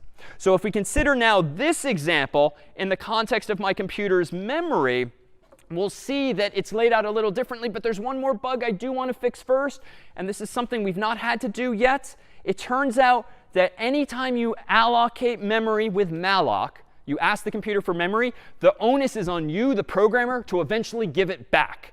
And by that, I mean if you allocate 4 bytes, or who knows, 4 million bytes of memory for an even bigger program, you'd better give it back to the computer, more specifically the operating system, be it Linux or Mac OS or Windows, so that your computer eventually doesn't run out of memory. If all you ever do is ask for more memory, it stands to reason that eventually your computer will run out, because it only has a finite amount of memory. It's got a finite amount of hardware, recall. So when you're done with memory, it should be your best practice to free it afterward as well. And the opposite of malloc is just a function called free, which takes as its input whatever the output of malloc was. And recall that the output of malloc, the return value of malloc, is just the address of the first byte of memory that it is allocated for you. So if you ask it for 4 bytes, like I did a few lines ago with malloc, you're going to get back the address of the first of those bytes. And it's up to you to remember how many bytes you asked for. In the case of free, all you have to do is tell free via its input what the address was that malloc gave you. So if you stored that address, as I did, in this variable called t, it suffices when you're done with that memory, just called free t. And the computer will go about freeing up that memory for you. And you might very well get it back later on, but at least your computer won't run out of memory as quickly, because it can now reuse that space for something else.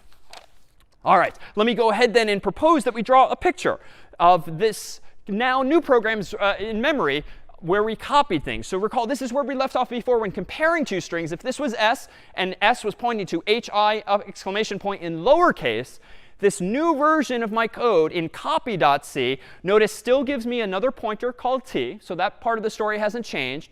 But I call malloc now. And malloc is going to return to me some new chunk of memory. I don't know in advance where it is, but malloc's return value is going to be the address of the first byte of that memory. So for instance, 0x456, or whatever it is. And the subsequent bytes are going to be increasing by 1 byte at a time, 0x457, 0x458, 0x459. So what is ultimately stored in t when I assign it the return value of malloc?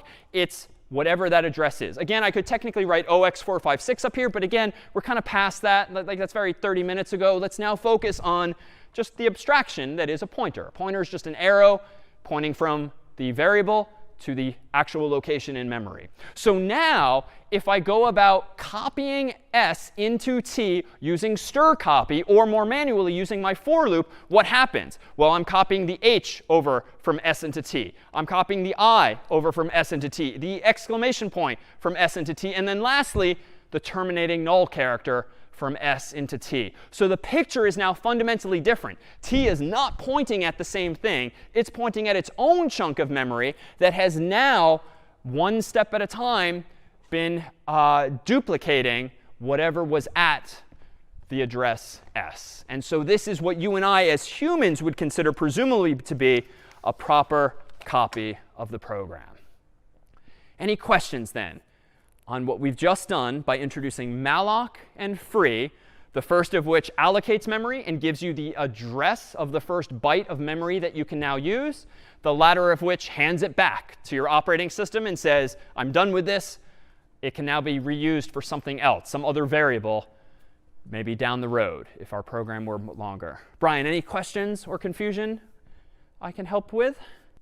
Someone asked, even if you're using stir copy to copy the string instead of copying the characters one at a time yourself, do you still need to free the memory? Good question. Even if you're using stir copy, you do need to still use free. Yes. Anytime you use malloc, henceforth, you must use free. Anytime you use malloc, you must use free in order to free up that memory. Stir copy is copying the contents of one chunk of memory to the other. It is not allocating or managing that memory for you. It is just implementing essentially that for loop. And it's perhaps time, too, where I can take off another training wheel verbally. It turns out that getString all this time is kind of magical. Like one of the things that getString does from the CS50 library is it itself uses malloc, right? Consider, after all, when we, the staff, wrote getString years ago, we have no idea how long your names are going to be this year. We have no idea what sentences you're going to type, what paragraphs you're going to type, what text you're going to analyze for a program like readability. So we had to implement getString in such a way that you can type as few or as many characters at your keyboard as you want, and we will make sure there's enough memory for that string. So getString underneath the hood, if you look at the code we, the staff, wrote someday, you'll see that we use malloc. And we call malloc in order to get enough memory to fit that string. And then what the CS50 library is also secretly doing is it is also calling free for you. There's essentially a fancy way where you can write a program that as soon as main is about to quit or return to your blinking prompt, some special code we wrote swoops in at that final moment, frees any of the memory that we, the library, allocated so that you don't run out of memory because of us. But you all, when using malloc, will have to call free, because the library is not going to do that for you. And indeed, the goal of today and next week and beyond is to stop using the CS50 library ultimately altogether.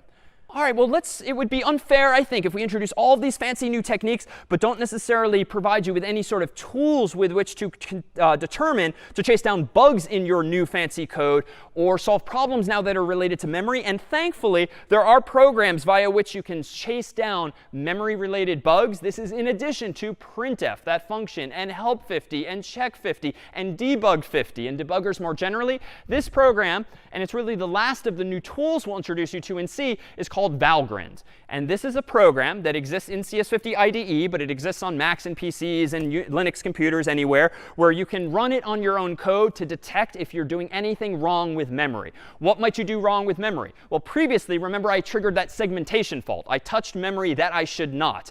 Valgrind is a tool that can help you figure out where did you touch memory that you shouldn't have, so as to focus your own human attention on whatever lines of code might be buggy.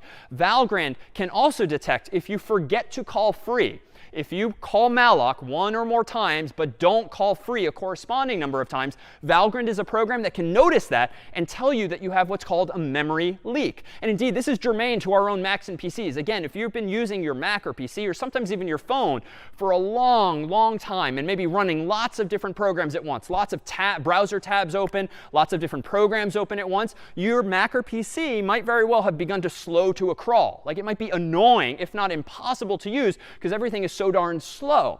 That may very well be because one or more of the programs you're using has some bug in it whereby a programmer kept allocating memory and never got around to calling free. Maybe it's a bug, maybe it was deliberate and they didn't expect you to have so many windows open, but Valgrind can detect errors like that. And honestly, some of you, if you're like me, you might very well have 10, 20, 50 different browser tabs open at once, thinking like, oh, I'm going to come back to that someday, even though we never do.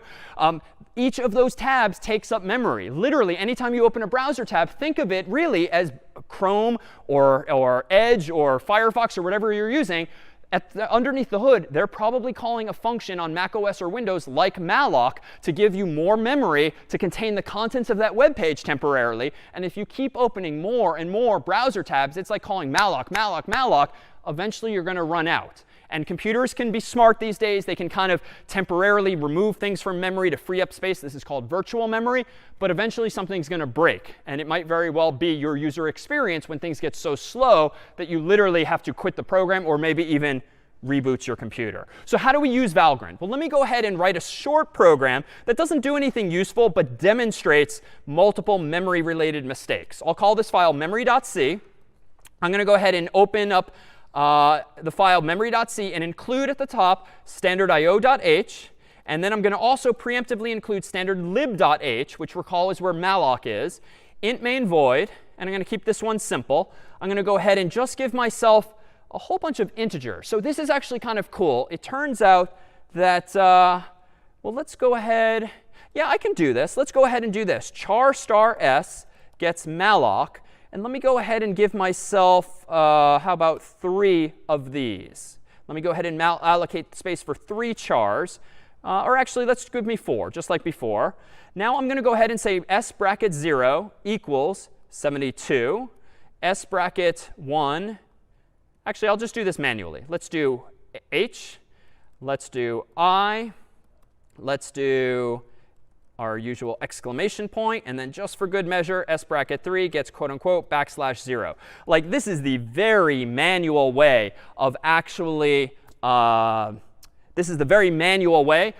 building up a string. But let me introduce a mistake. Let me accidentally allocate only 3 bytes, even though I clearly need a 4th for that terminating null character. And notice too, the absence of free. I'm going to very sloppily not bother calling free. Now I'm going to go ahead and compile this program, make memory. OK, it compiles OK, so that's good. /memory. OK, nothing happens, but that kind of makes sense because I didn't tell it to do anything. Just for kicks, let's print out that string, just like we always do. Let me now recompile memory. Still compiles. Let me run /memory. OK, it seems to work. So at first glance, you might be really proud of yourself. You've written another correct program, seems to pass check 50. You submit, you go about your day, and you're very disappointed some days later when you realize, damn it, I did not get full credit on this because there's actually a latent bug. So sometimes, indeed, there are bugs in your code that you don't necessarily see visually. You don't necessarily experience when running it yourself. But eventually, there might be an error when running it enough times. Eventually, a computer might notice that you're doing something wrong, and thankfully tools exist like Valgrind that can allow you to detect that. So let me go ahead and just increase the size of my terminal window here.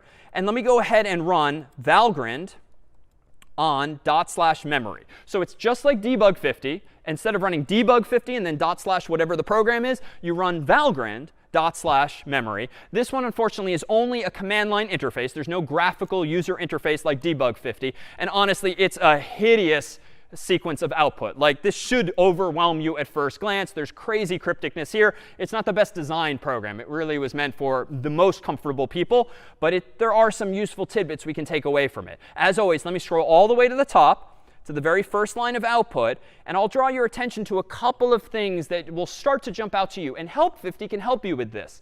If you're confused by Valgrind's output, rerun it, but put Help50 at the beginning. And just like I will do now verbally, so can Help50 help you notice the important things in this crazy mess of output. This is worrisome. Valgrind is noting on this line here, invalid write of size 1, and that's on line 10 of memory.c. So we'll look at that in a moment. If I scroll down further, invalid read of size 1, and that also seems to be on here, it looks like on line 11 of memory.c. And then if I keep scrolling, I'm not liking this. 3 bytes in 1 blocks are definitely lost in loss record, whatever that is. But 3 bytes in 1 blocks are definitely lost. And then down here, leak summary, definitely lost. 3 bytes in 1 blocks.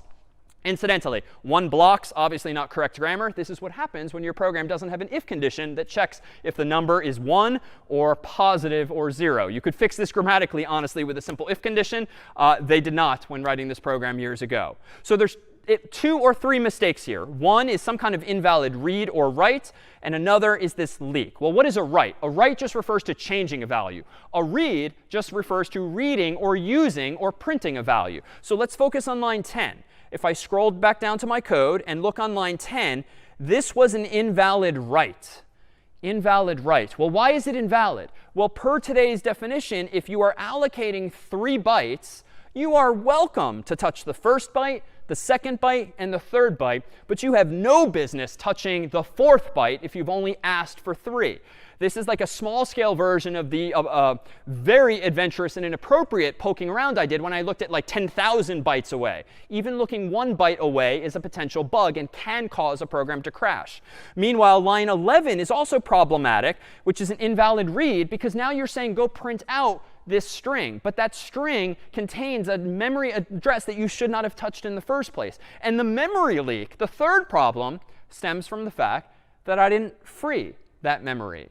So again, it'll take some practice and experience, some mistakes of your own to sort of notice and understand these bugs. But let me fix the first 2 like this. Let me just give myself 4 bytes. And let me fix the second one, or the third one, really, by freeing s at the very end. Because again, anytime you use malloc, you must use free. Let me go ahead and recompile memory. Seems to compile. Let me rerun it. Still works the same visually. But now let's rerun Valgrind on it and see if there are any errors now. So Valgrind./memory, enter. The output's still going to look pretty cryptic, but notice all heap blocks were freed, whatever that means. No leaks are possible. It doesn't really get more explicit than that. That's a good thing. And if I scroll up, I see no mention of those invalid reads or writes. So starting with this week's problem set and next week's in C, not only are you going to want to use tools like help 50 and printf and debug 50 and check 50, but even if you think your code's right, the output looks right, you might have a latent bug. And even when your programs are small, they might not crash the computer. They might not cause that segmentation fault. Eventually, they will. And you do want to use tools like this to chase down any such mistakes. Otherwise, bad things can happen. And what might happen? Well, let me go ahead and reveal an example here that presents some code that's a little dangerous. So here, for instance, is an example where I'm declaring at the top of the function int star x and int star y. So what does that mean? Well, per today's parlance, this just means give me a pointer to an integer called x, give me a pointer to an integer called y. Put another way, give me a variable called x that I can store the address of an int in. Give me a variable called y that I can store the address of another int in.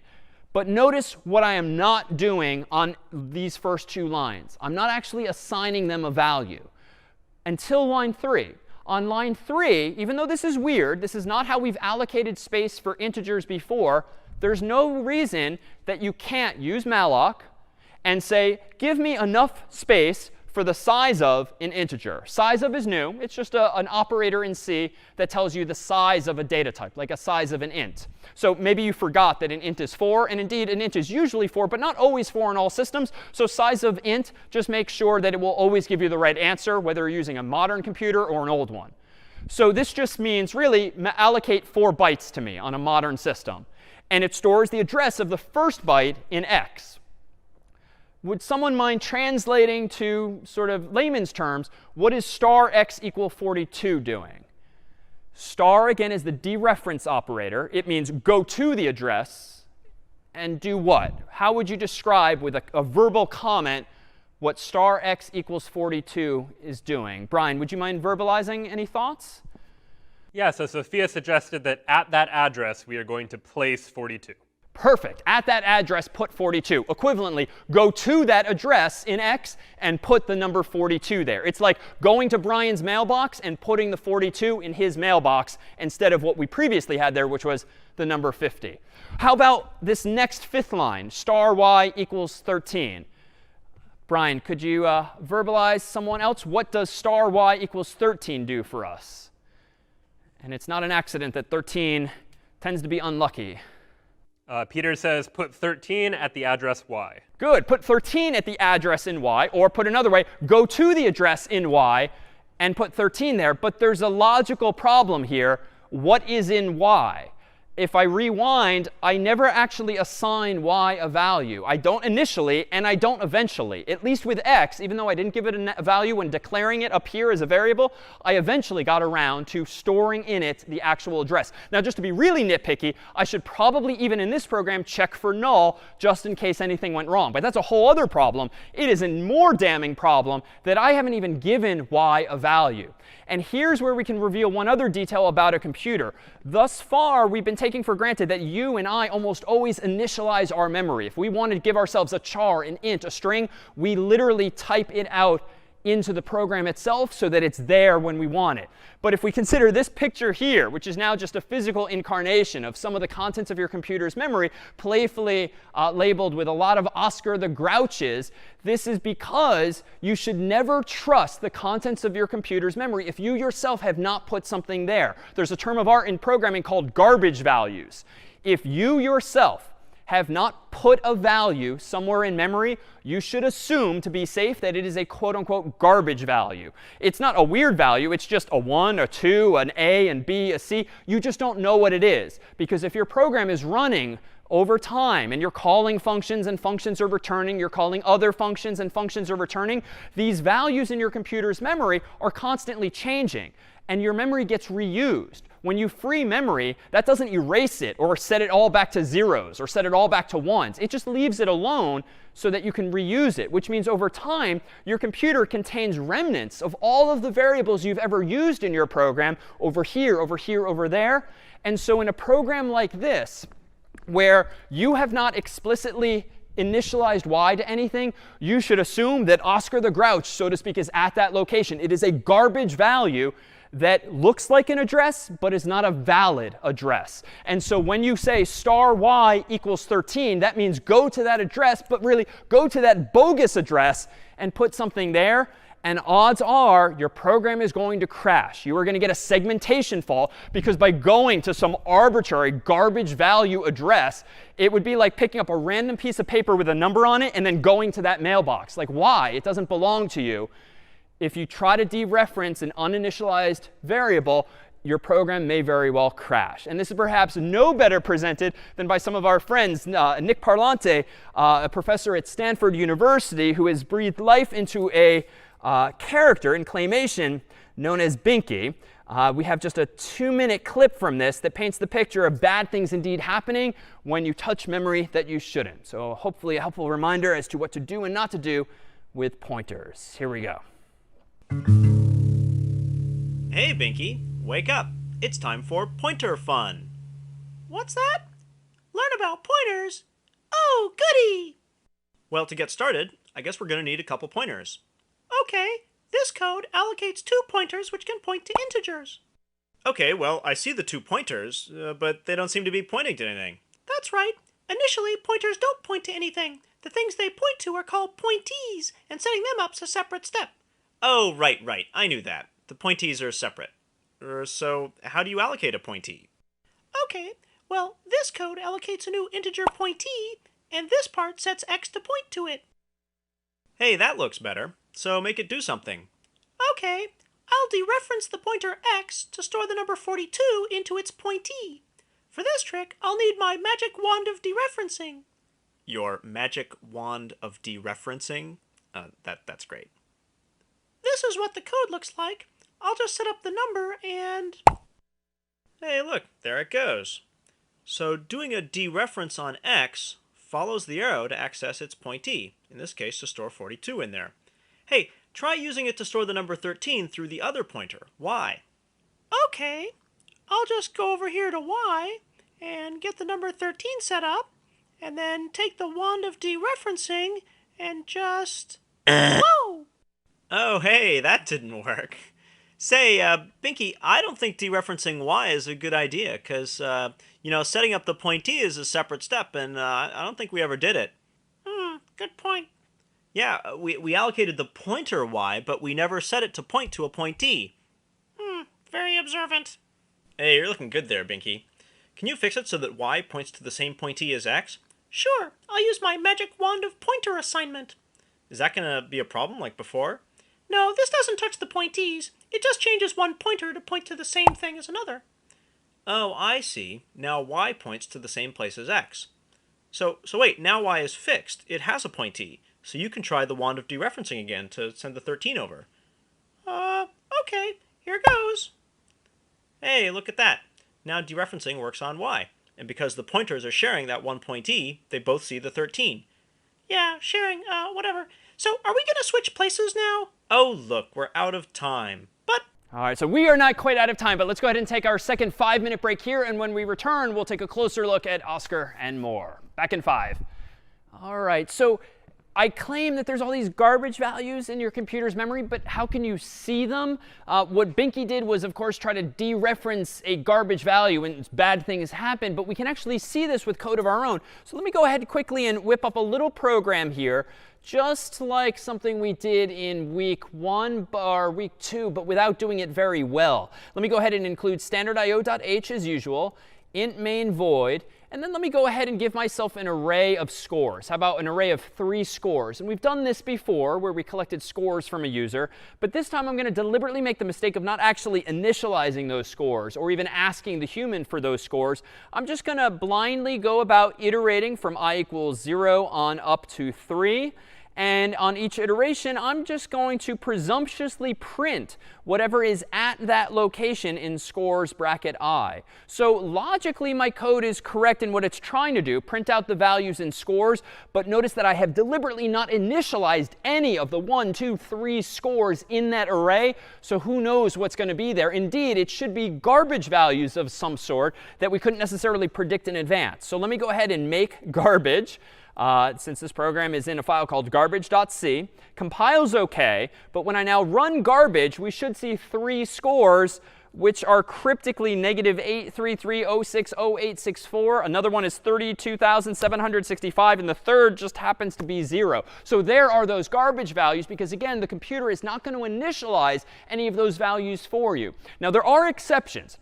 We have on occasion used like a global variable, a constant that is outside the context of main and all of my other functions.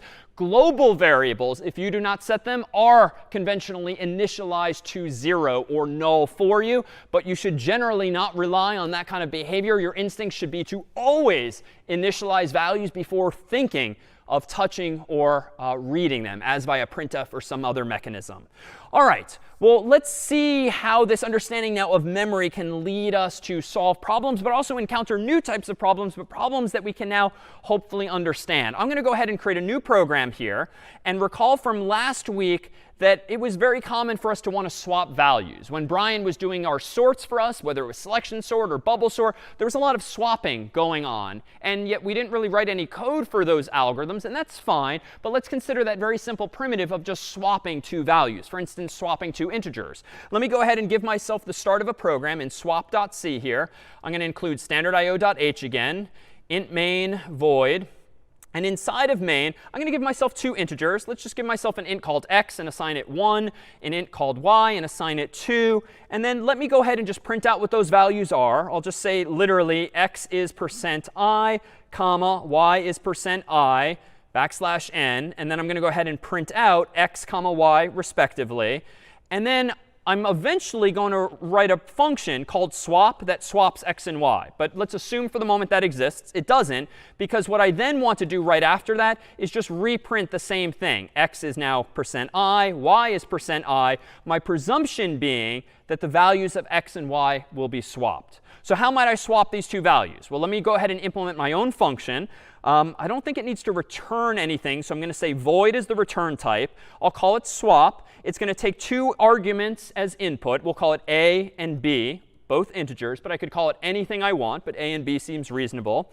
And now I want to go ahead and swap 2 values. Now, Brian was kind of doing this with his 2 hands last week, and that's fine. But we should probably consider this a little more closely. In fact, Brian, instead of numbers, let's do something a little more real world. I think you have a couple of beverages in front of you. Yeah, so right here I have a red glass and a blue glass, which I guess we can use to represent like two variables for each. Yeah, no, let me suppose, I wish I told you in advance. I'd actually prefer that like the red liquid be in the blue glass and the blue liquid be in the red glass. So do you mind swapping those two values just like you swapped numbers last week? Yeah, sure. So I can just take the two glasses and I can switch their OK, wait. Well, that's not exactly OK. You took me too literally. I think here, if we think of the glasses now as specific locations in memory, you can't just like physically move the chips of memory inside of your computer to swap things. So I think I literally need you to move the blue liquid into the red glass and the red liquid into the blue glass so that it's more like a computer's memory. OK, I can try to do that. I'm a little nervous, though, because I feel like I can't just pour the blue liquid into the red glass because the red liquid's already in there. Yeah, so this probably doesn't end well, right? If he's got to do some kind of switcheroo between the two glasses. So any thoughts here? Like, what is the real world solution to this weird but real problem where we want to swap the contents of these two locations, just like Brian was swapping the contents of two memory locations last week? Brian, if you have your eye on the chat in parallel, might anyone have ideas on how we could swap these two liquids? Yeah, a couple of people are saying that I need a third glass. All right. Well, Brian, do you happen to have a third glass with you back there, backstage? In fact, I think I do. So I have a third glass here that just so happens to be empty. OK. And how would you now go about swapping these two things? All right, so I want to put the blue liquid inside the red glass. So the first thing I need to do, I think, is just to like empty out the red glass to make space for the blue liquid. So I'm going to take the red liquid, and I'm just going to pour it into this extra glass. Temporarily, though, right? Temporarily, yeah. OK. Just to keep it, to store it there. And now I think I can just pour the blue liquid into the original red glass, because now I'm free to do so. So I'll pour the blue liquid there. And I think the last thing I need to do now is this glass that originally held the blue liquid is now empty. So the red liquid, which was inside of this temporary glass over here, I can take the red liquid and just pour it into this glass here. And now I didn't swap the positions of the glasses, but the liquids have actually switched places. Now the blue liquid is on the left, and the red liquid is on the right.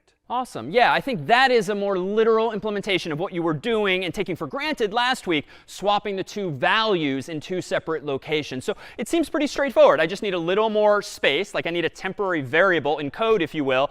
And it seems I need like 3 steps. I need to pour one out, pour the other one out, pour the other one back in. So I think I can translate that into code here. Let me go ahead and give myself a temporary variable, like a glass, like Brian did. And I'll call it temp, TMP, which is pretty conventional when you want to swap two things in code. And I'm going to assign it temporarily the value of A. I'm going to then change the contents of A to equal whatever the contents of B are. And then I'm going to change B to be whatever the contents of temp were. So this feels pretty reasonable and pretty correct because it's just a literal translation into code now of what Brian did in the real world. And I think this will compile. So let's start there. Make swap.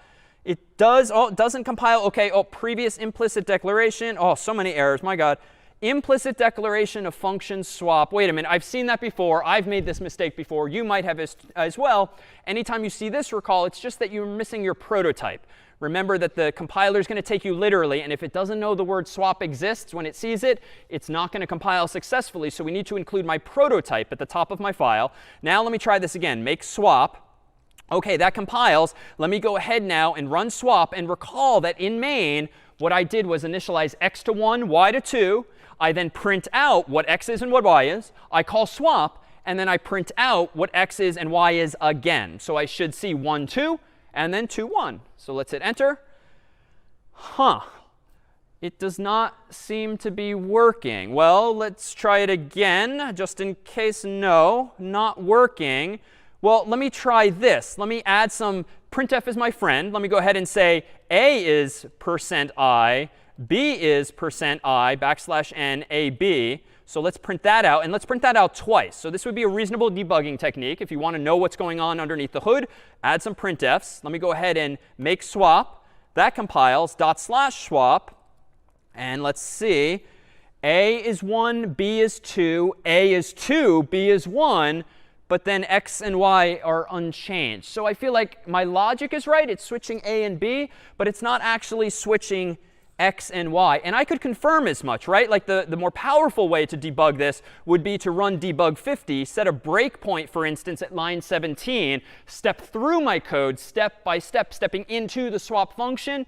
But for now, it seems clear that swap works, but main isn't really seeing those results.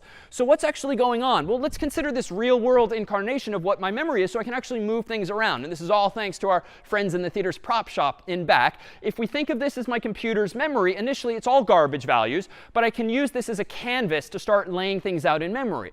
But calling functions is something we've taken for granted thus far. And it turns out when you call functions, the computer, by default, uses this memory in kind of a standard way. In fact, let me go ahead and draw a more pictorial picture. Let me draw a more literal picture here, if you will, of the computer's memory again. So if this is the computer's memory, and we zoom in on one of the chips, and we think of the chip as having a whole bunch of bytes like this, let's abstract away the actual hardware and think of it as we have been. It's just this big rectangular region of memory, not unlike all of those Oscar the Grouches a moment ago. But by convention, your computer does not just plop things in random locations in memory. It has certain rules of thumb that it adheres to. In particular, it treats different portions of your computer's memory in different ways. It uses it in a standard way so that it's not completely random. For instance, when you run a program by doing /something on CS50 IDE or on Linux more generally, or you double-click an icon on Mac OS or Windows, that triggers the computer's, the program's zeros and ones stored on your hard drive to be loaded up here to what we'll call machine code, which again is the zeros and ones. So if you think again metaphorically as your memory is this rectangular region, then the machine code, the zeros and ones composing your program, are loaded into the top part of memory. And again, top, bottom, left, right, it has no fundamental technical meaning. It's just an artist's rendition. But it does go into a standard location. Below that are all of your global variables, or your constants that you put outside of your functions. Those are going to end up just below the machine code, so again, at the top of your computer's memory. Below that is what's called the heap. And this is a technical term, and it refers to a big chunk of memory that malloc uses to get you some spare memory. Anytime you call malloc, you are given the address of some chunk of memory up in this region, below the machine code, below your global variables. And it's kind of a big zone, but the catch is that other parts of your memory are used differently. In fact, whereas the heap is considered to be here on down, somewhat worrisomely, the stack is considered to be here on up. This is to say, when you call malloc and ask for memory, that gets allocated up here. When you call a function, though, those functions use what's called stack space instead of heap space. So anytime you call a function, main or swap or strlang or string compare or any of the functions you've used thus far, your computer will automatically store any of the local variables or parameters from those functions down here. Now, this is not necessarily the best design, because you can see that two arrows pointing at one another is like two trains barreling down the tracks at one another. Bad things can eventually happen. Thankfully, we typically have enough memory that these two things don't collide. But more on that in just a bit. So again, when you call functions, memory down here is used. When you use malloc, memory up here is used. Now, for my swap function, I'm not using malloc. So I don't think I have to worry about heap. And I don't have any global variables. And I don't really care about my machine code. I just need to know that it's stored somewhere. But let's consider then what the stack is all about. The stack, indeed, is this sort of dynamic place where memory keeps getting used and reused. So for instance, when you call main, as you might when this swap program is run, main uses a sliver of memory at the bottom of this picture, if you will. So the local variables in main, like x and y, end up at this bottom portion of memory. When you call swap, swap uses a chunk of memory just above main, pictorially, in this diagram, such as variables a and b, and temp, for that matter. And then once swap returns and is done executing, that sliver of memory essentially goes away. Now, it doesn't disappear. Like, obviously, there's still physical memory there. But that's when we get into the discussion of garbage values again. There's still, like, Oscar the Grouches all over the place. You just don't know, or at this point care what the values are. But there are values there. And that's why a moment ago, when I printed out that uninitialized scores array, I did see some bogus values, because there's still going to be zeros and ones there that are left over from before. The problem, though, is this. Let me go over to this physical incarnation of our memory and consider this as being our stack, so it's growing on up. And in fact, if I want to have two local variables like I do, x and y, let's go ahead and think of this row of memory here as being main, for instance, here. And I'm going to go ahead and replace all these garbage values with an actual value that I care about. And the actual values that I care about, we're going to call x and y, just as before. So each of these Oscars happens to be 1 byte, but an int is 4 bytes. So thankfully, from our friends in the prop shop, we have these bigger integer-sized blocks. And I'm going to go ahead and slide this in here. And we're going to think of this in a moment as x. And indeed, I'm going to go ahead and call this x with a marker. And then I'm going to go ahead and give myself another integer of size 4. And put it down here, and we're going to think of this as y. And recall, what did I initialize these values to? Well, the value 1 initially, and the value 2.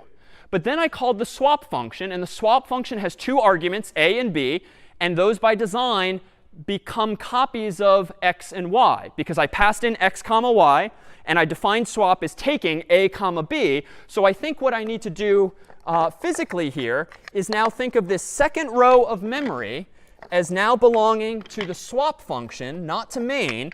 And inside of this second row of memory, I'll think of this as belonging to swap.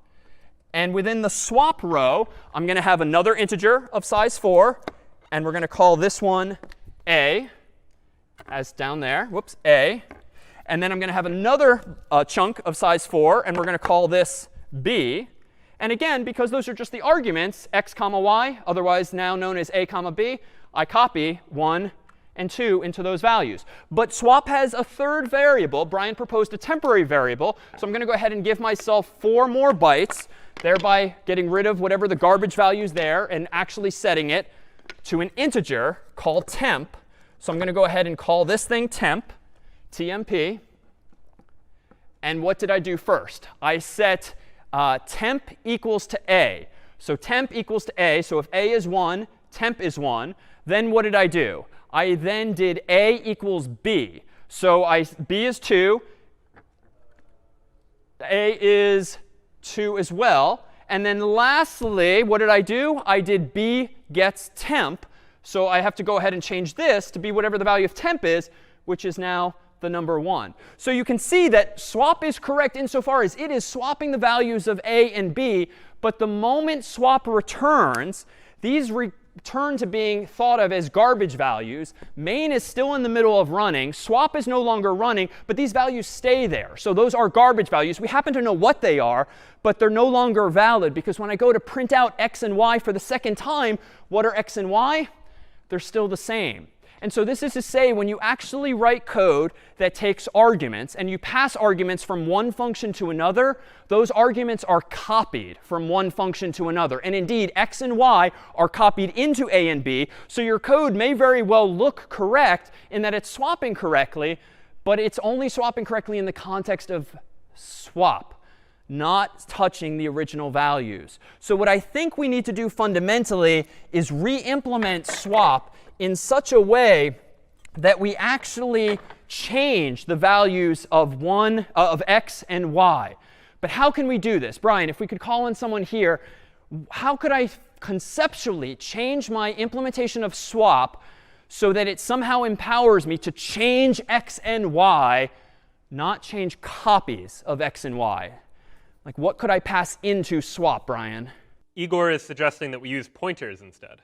Yeah, so perhaps a leading question here today, but pointers would seem to give us a solution, right? If pointers are essentially like a treasure map to a specific address in your computer's memory, what I should really do from main to swap is pass in not x and y literally, but why don't I pass in the address of x and the address of y so that swap can now go to those addresses and actually do the sort of swap that Brian enacted in person. So give the function a sort of map to those values, pointers to those values, and then go to those values. So how might I do this? Well, the code has to be a little different now. When I call swap this time, what I really need to do is pass in the addresses of these two variables. So I don't necessarily know what those addresses are, but for the sake of the story, we can just assume that this address, for instance, is like 0x123. 123.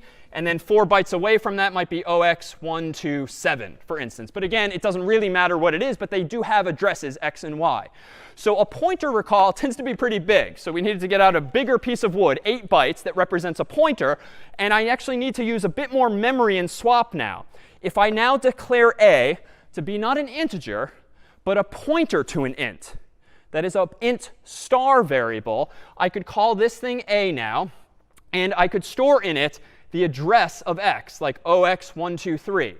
If I then change the definition of b to be not an integer, but a pointer to an integer, that is another int star, which happens to be 8 bytes, I'm going to use a little more memory for this thing, but that's OK. And its name is going to be b now, and it's going to contain 0x127. I still need a temporary variable. But that's fine. I just need 4 bytes for that, because the variable itself just needs to store an int, like Brian temporarily stored it in a glass. So I just need an additional 4 bytes like before for that. And now let's just consider the logic. Here's main, and swap is now using these 2.5 rows of memory, and that's fine. It's growing upward as I proposed. X is at address 0x123. Y is at address 0x127. Therefore, a and b, I propose conceptually, like Igor proposed, store the addresses of a, x, and y respectively. And now my code, I think, needs to say this. Go and store in the variable temp whatever is at the address a. So you can kind of think of this as being an arrow down here. Follow the arrow. OK, what is at address 0x123? The number 1. So we put 1 in temp, just like before. Then what do? Well, now I'm going to go ahead and change not the value of a, but I'm going to change what is at the location in A to be whatever is at the location in B, which is like an arrow pointing down here, 0x127. So I'm going to change this 1 now to be a 2. And the third and final step, recall, is for me now to go not to B, but to go where B points to, which happens to be y, and change that to be the value of temp, which of course is up here. And at this point in the story, it's still just 3 lines of code. There are different types of lines of code. It's 3 lines of code. But when swap is done executing, notice what we've done. We have successfully swapped x and y by letting swap go to those addresses, as opposed to just naively getting copies of the values therein. Now, even though this code is going to look a little cryptic, it's frankly just an application of the logic we've seen thus far.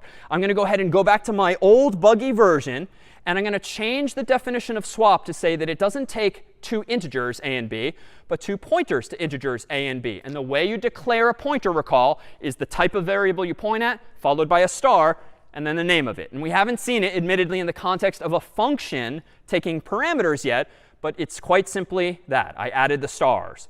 Down here, I need to say, store in temp whatever is at a. How do I express go to a? Just add a star here. How do I express go to a and put whatever is at b? I add stars there.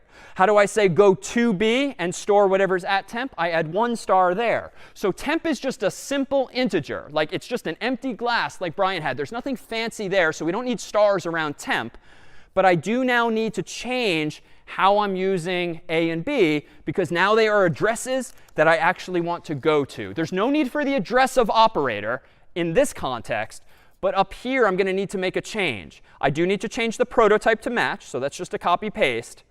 But I bet you can imagine what lastly needs to change. When calling swap, I don't want to pass in naively x and y, because again, they're going to get copied. I want to pass in the address of x and the address of y, so that swap now has sort of special access to the contents of those locations in memory, so that it actually can make some changes therein. And that indeed, if I now recompile this program, make swap, and I do dot swap and cross my fingers, voila, now I have successfully swapped lines of code. So last week, if you were wondering perhaps like why we didn't show you how to do swap, we could have, and we didn't need a special function. You don't necessarily need pointers if we did all of this in main. But I'm trying to introduce an abstraction, this function that does swap, just like Brian swapped those glasses for us. And to pass values from one function to another, you do need to understand what's going on in your computer's memory so that you can actually pass in little breadcrumbs again, treasure maps to Those locations in memories, again, thanks to these things called pointers.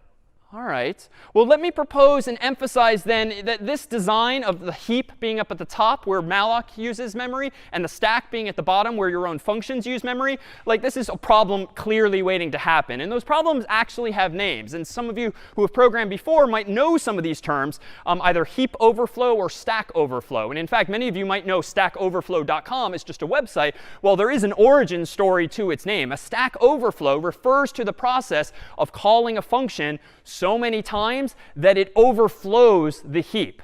That is, every time you call a function like I did here, you use more and more rows, so to speak, of memory. And if you call so many functions again and again, eventually you may very well run over the area of memory called heap. And at that point, your program will crash. Like there is no fundamental solution to that problem other than don't do that. Like, don't use too much memory. But that can be hard to do. And indeed, that's one of the dangers of programming today. And we can actually induce this a little bit deliberately ourselves. And in fact, I thought we could revisit, for instance, where we left off with Mario last time, which was this picture here. Recall that this was a pyramid, of course, simpler than the one you might have played with for problem set 0. But it's a recursive pyramid in that you can define a pyramid of height 4 in terms of a pyramid of height 3, in terms of a pyramid of height 2, and height 1. And indeed, I built that last week using these very blocks. Well, you can implement Mario's pyramid like this in a couple of different ways. One is just using week 1 style iteration, using a loop. And in fact, let me go ahead and whip up a quick solution that does exactly that. Let me go ahead and call this mario.c. And I'm going to go ahead and include CS50.h so we can use one of our get functions. I'm going to use standard io.h. And I'm going to do int main void. And all I want to do is print out this pyramid, but I want to ask the user for the height. So I'm going to say int height equals get int. And we'll ask the user for the height, just like you did for problem set 1. And then I'm going to go ahead and draw a pyramid of that height. Now, draw doesn't exist, but that's fine. I'm going to go ahead and draw this now, implement draw myself. It doesn't need to return a value because I'm just printing stuff on the screen. Function's called draw, and it's going to take an input called h, for instance. H for height, but I could call its argument anything I want. And then I'm just going to do this. For int I gets 1, I less than or equal to h, I plus plus. And then inside of this, this is where you might recall from problem set 1 have found a nested loop to be useful. Let me do int j gets 1, j less than or equal to I, j plus plus. This will be similar but not identical to either the less comfortable or more comfortable version of Mario from the past, because this pyramid is shaped in a different direction. Let me print a hash there, and then let me go ahead and print a new line here. So I did this super quickly, but logically what I'm doing is iterating over every row. So from 1 through h, so row 1, 2, 3, 4, for instance. And then on each row, I'm deliberately iterating from 1 through I. So I print 1, then 2, then 3, then 4. And again, I could zero index if I want. I find it in this context more user-friendly, more intelligible to me to index from 1. Totally reasonable if you think there's a compelling design argument. So let me go ahead and make Mario. Ah, darn it. Oh, I missed my prototype. So notice it's not understanding draw. So the fix for that is to either move the whole function or, as we've preached instead, to just put your prototype up top. Let me recompile Mario. OK, now successful. Mario, let's do a height of 4, and voila. Now I have a relatively simple, though I certainly did it faster than you might without some practice, implementation of Mario's pyramid. But here's where things get kind of cool. Let me stipulate that that is a correct iterative solution, even if it might take you some number of steps or trial and error to get that iterative loop-based code correct. Let me change this now to be recursive. And recall, a recursive function is one that calls itself. How do you print a pyramid of height h? Well, recall that you print a pyramid of height h minus 1. And then you proceed to print one more row of blocks. So let me take that literally. For int I gets 0, I is less than h, I plus plus. Let me go ahead and just print that extra row of bricks like this, followed by a new line. So now I did this kind of fast, but what am I doing here? Well, if the height equals 1, I want this loop to iterate 1 time. If the height equals 2, I want it to iterate 2 times, 3, and so forth. So I think using my zero indexing technique here, this will work too. But if you prefer, I could certainly just change this to a 1 and change this too. But I'm going to go ahead and Actually, no, in this case, I want to leave it as such, 0 index, just like we typically do. All right, let me go ahead and compile this, make Mario. OK, oops, interesting. All paths through this function will call itself. So Clang is being kind of smart here, whereby it's noticing that in my draw function, I'm calling my draw function. And that's a process that never changes. In fact, let me see if I can override that. Let me use Clang manually and compile a program called Mario using mario.c. And let me go ahead and link in CS50. So I'm using our old school syntax from week 2.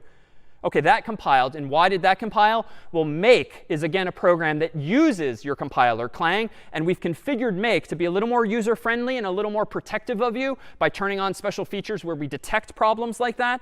By using Clang directly now, I'm disabling those special checks. And watch what happens when I run Mario now. For height of 4, for instance, boom, it crashed. It didn't even print anything.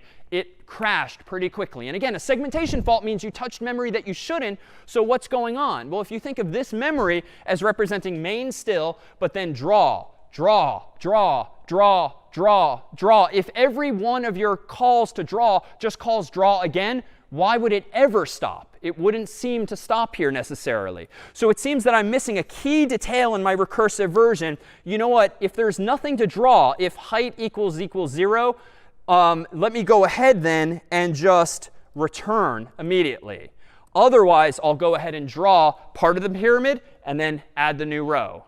So you need this so-called base case, which you literally choose to equal some simple value, like height of 0, height of 1, any hard-coded value, so that eventually draw does not call itself. So let me go ahead and recompile this with Clang or make. Let me rerun it, height of 4, and voila. It's still working just like the iterative version, but it's now using recursion. So here's a sort of design question. Is iteration better than recursion? It depends. Iteration will always work. When using the iterative version, I will never overflow the stack and hit the heap. Why? Because I'm not calling functions again and again. There's only main and one invocation of draw. But with the recursive version, it's kind of a cool, powerful way to do things. Like, I can draw you a pyramid of height h. Let me just have you draw me a pyramid of height h minus 1, and then I'll add a row. It's kind of this clever cyclical argument that does work very elegantly, but there's a danger. And in fact, even though this base case ensures that it doesn't go forever, it could go on so long. Maybe let's try 10,000 invocations. So that worked OK. It's a little slow. I'm losing control of my keyboard, so Control-C is your friend. Let me try this once more. Let me go ahead and do something like 2 billion and see if that works. Boom. So even that doesn't work. So there's this inherent danger with recursion, whereby even though it empowered us last week to solve the problem even more efficiently with merge sort, we kind of got lucky in that we weren't trying to sort crazy big things on Brian's shelf. Because it would seem if you use recursion and call yourself again and again and again and again, even finitely many times, you might eventually touch memory you shouldn't. And what's the solution here? Unfortunately, it's don't do that. Design your algorithms, choose your inputs in such a way that there just isn't that risk. And we'll use recursion again in a few weeks' time when we look at more sophisticated data structures. But again, there's always this trade-off. Just because you can design something a little more elegantly doesn't necessarily mean that it's always going to work for you. But more commonly, are you likely to run into other problems as well? There's something called a buffer overflow. And this you will surely trip over in the coming weeks. A buffer overflow is when you allocate an array and go too far past the end of it. Or you use malloc and you nonetheless go farther than the end of the chunk of memory that you allocated. A buffer is just a chunk of memory, so to speak, that you can use as you see fit. Buffer overflow means going beyond the boundaries of that array. You might use, you're using right now video. You might know the phrase buffering from videos, like sort of buffering and annoying you on Netflix because there's a spinning icon or whatnot. Well, that means exactly this. A buffer in the context of YouTube or Zoom or Netflix means some chunk of memory that was retrieved via malloc or some similar tool that gets filled with bytes comprising your video. And it's finite, which is why you can only buffer so many seconds or minutes of video before eventually, if you're offline, you run out of video content to watch and the stupid icon comes up and you can watch no more. Because a buffer is just a chunk of memory, an array of memory. And if Netflix or Google or others were to implement their code unsafely, they might very well go too far past that boundary as well. So with all this said, let's consider in some of our final minutes here today just what else we've been getting from these training wheels, because we do want to take them mostly off for you. So the CS50 library not only provides you with this abstraction of a string type, which again doesn't give you any new functionality. Strings in C exist, just not by that name. They're known more properly as char stars. But all of these functions in the CS50 library can be implemented with other actual C functions that weren't from CS50, namely using one called scanf. But you're going to see immediately some of the dangers of using something like scanf, which is an old school function. It was not designed to be self-defensive like CS50's library, and so it's very easy to make mistakes. Let me go ahead, for instance, and create a file called scanf.c just to demonstrate this function. I'm not going to use the CS50 library, just standard io.h, and I'm going to give myself int main void. And I'm going to go ahead and give myself a variable x. And I'm going to go ahead and print out, quote unquote, x colon, just like CS50's getInt function does. And then I'm going to call scanf. And I'm going to go ahead and say scan from the user's keyboard an integer and store it in the location of x. Then I'm going to go ahead and print out, again, x and a colon and a backslash, %i backslash n. And I'm going to print x. So what's going on here? In line 5, I'm declaring a variable called x, just like in week 1. Line 6, just using printf like in week 1. The interesting stuff seems to be in line 7. Scanf is a function that takes input from the user, just like getInt, getString, getFloat, and so forth. But it does it only by you having to understand pointers. Because recall from our swap example, if you want to have a function change the contents of a variable, as we did with a and b and x and y, you have to pass in the address of the variable whose value you want to change. You can't just pass in x itself. So if we didn't use the CS50 library in week 1, you would have been writing code like this just to get an int from the user, and you would have had to understand pointers, and you would have had to understand ampersand and stars and so forth. It's just too much when all we care about in the first weeks are like loops and variables and conditions and sort of the fundamentals. But here we now have the ability to call scanf, tell it to scan from the user's keyboard, so to speak, an integer, or %f would give us a float or other such codes, and pass in the address of x so that scanf can go to that address and put the integer from the user's keyboard there. Line 8 is like week 1 stuff. I'm just printing out the value.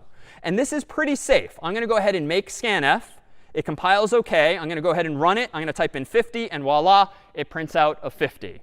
But there's some weirdness, because if you run this program too and type in cat, well, then x is 0, and there's no error checking. So immediately you should glimpse that one of the features of the CS50 library, recall, is that we keep prompting the user again and again if they're not cooperating and giving you an int. So that's one feature you get from the library. But it turns out that getString is even more powerful, because if I go in and change this program now, not to get an int, but something fancier like a string, or wait, we're calling it char star now, I'm going to go ahead and do something very similar. I'm going to prompt the user for a string s, and I'm going to use scanf, and I'm going to use %s, just like printf uses %s, and I'm going to pass in s. Now, to be clear, I don't need to do ampersand s here, because now we all know that s is fundamentally an address. So it suffices just to pass in the address that you already have. Now I'm going to go ahead and print out s colon %s backslash n, and print out s.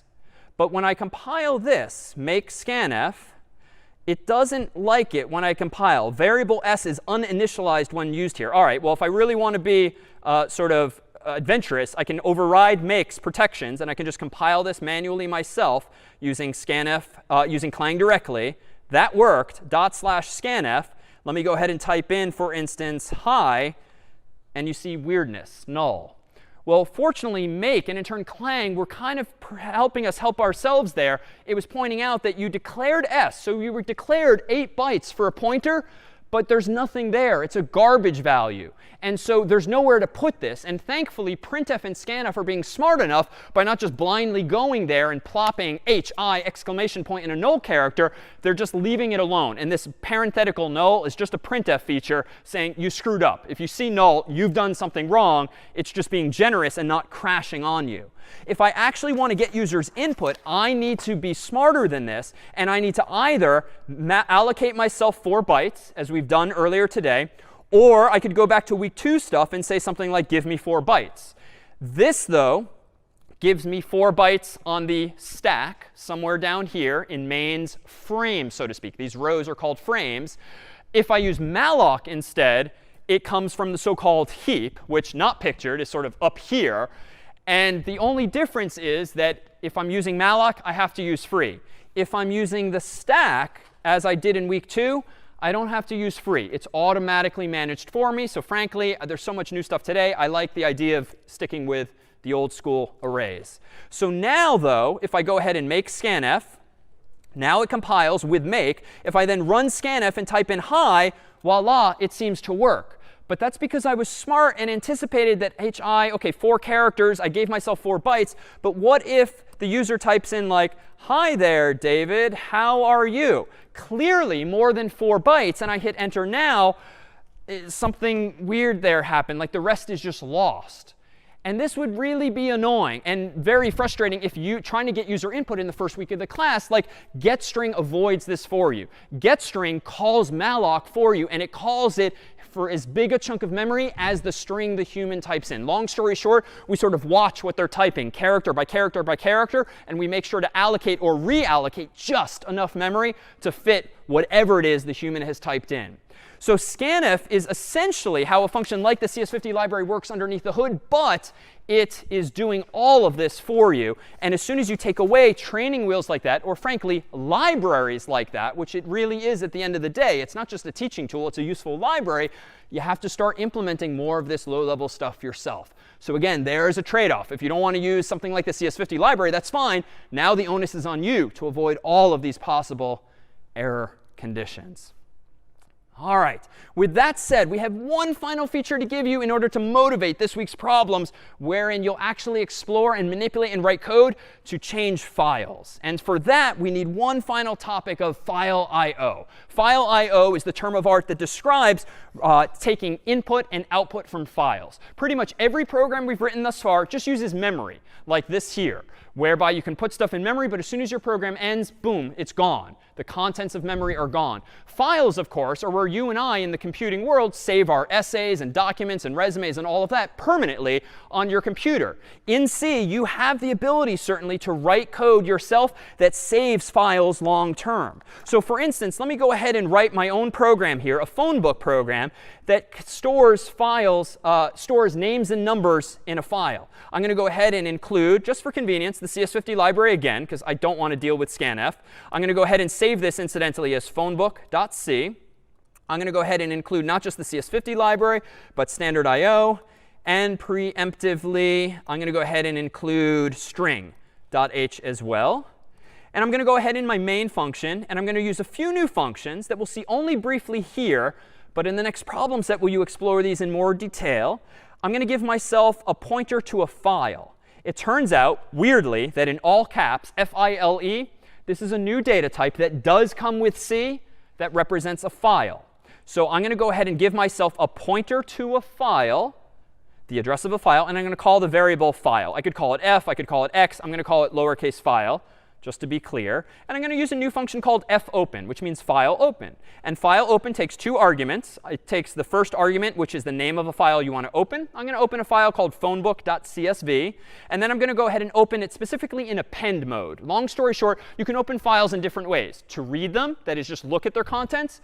To write them, which is to change their contents entirely. Or to append to them, A, which means to add row by row to them. So to keep tacking on more information to them. I'm going to go ahead and just to be safe, I'm going to say if file equals null, because recall that null signifies something went wrong, let's just return now. Maybe I mistyped the name of the file. Maybe it doesn't exist. Something went wrong potentially. I'm going to check for that by saying if file equals null, just quit out of the program now. But after that, I'm going to go ahead and get a string, but we can call that char star now, called name. And I'm going to ask the user for a name. And we've done this before. I'm going to go ahead and ask them for a number, phone number. And we've done this before. The only difference now is I'm calling string char star. And now here's the cool part. It turns out if I want to save this name and number to that file permanently in a CSV, if unfamiliar, popular in the consulting world, the analytics world, it's just a spreadsheet, a comma-separated value file that you can open in Excel or Numbers or Google Spreadsheet. I'm going to go ahead and not printf, but fprintf to that file a string followed by a comma, followed by a string, followed by a new line, plugging in the name and the number. And then down here, I'm going to close the file. So this is new. fprintf is not printf, which prints to your screen. fprintf prints to a file. So you have to pass in one more argument, the first one, which is the pointer to the file that you want to send these new strings to. Then you still provide a format string, which says, hey, fprintf, this is the kind of data I want to print to the file.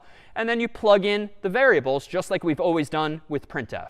And then lastly, we close the file. So in short, this program would seem to prompt a human for a name and number, and then it's going to go ahead and write those names and numbers to the file. So let me go ahead and make phone book. OK, no mistakes so far. /phone book. David, 949-468-2750. OK, let me run it once more, even though nothing seems to have happened.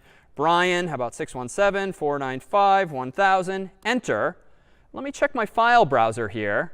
Notice all of the files we've created today, including, if I zoom in, not just phonebook.c, but phonebook.csv. And if I double click that, notice what's inside of this.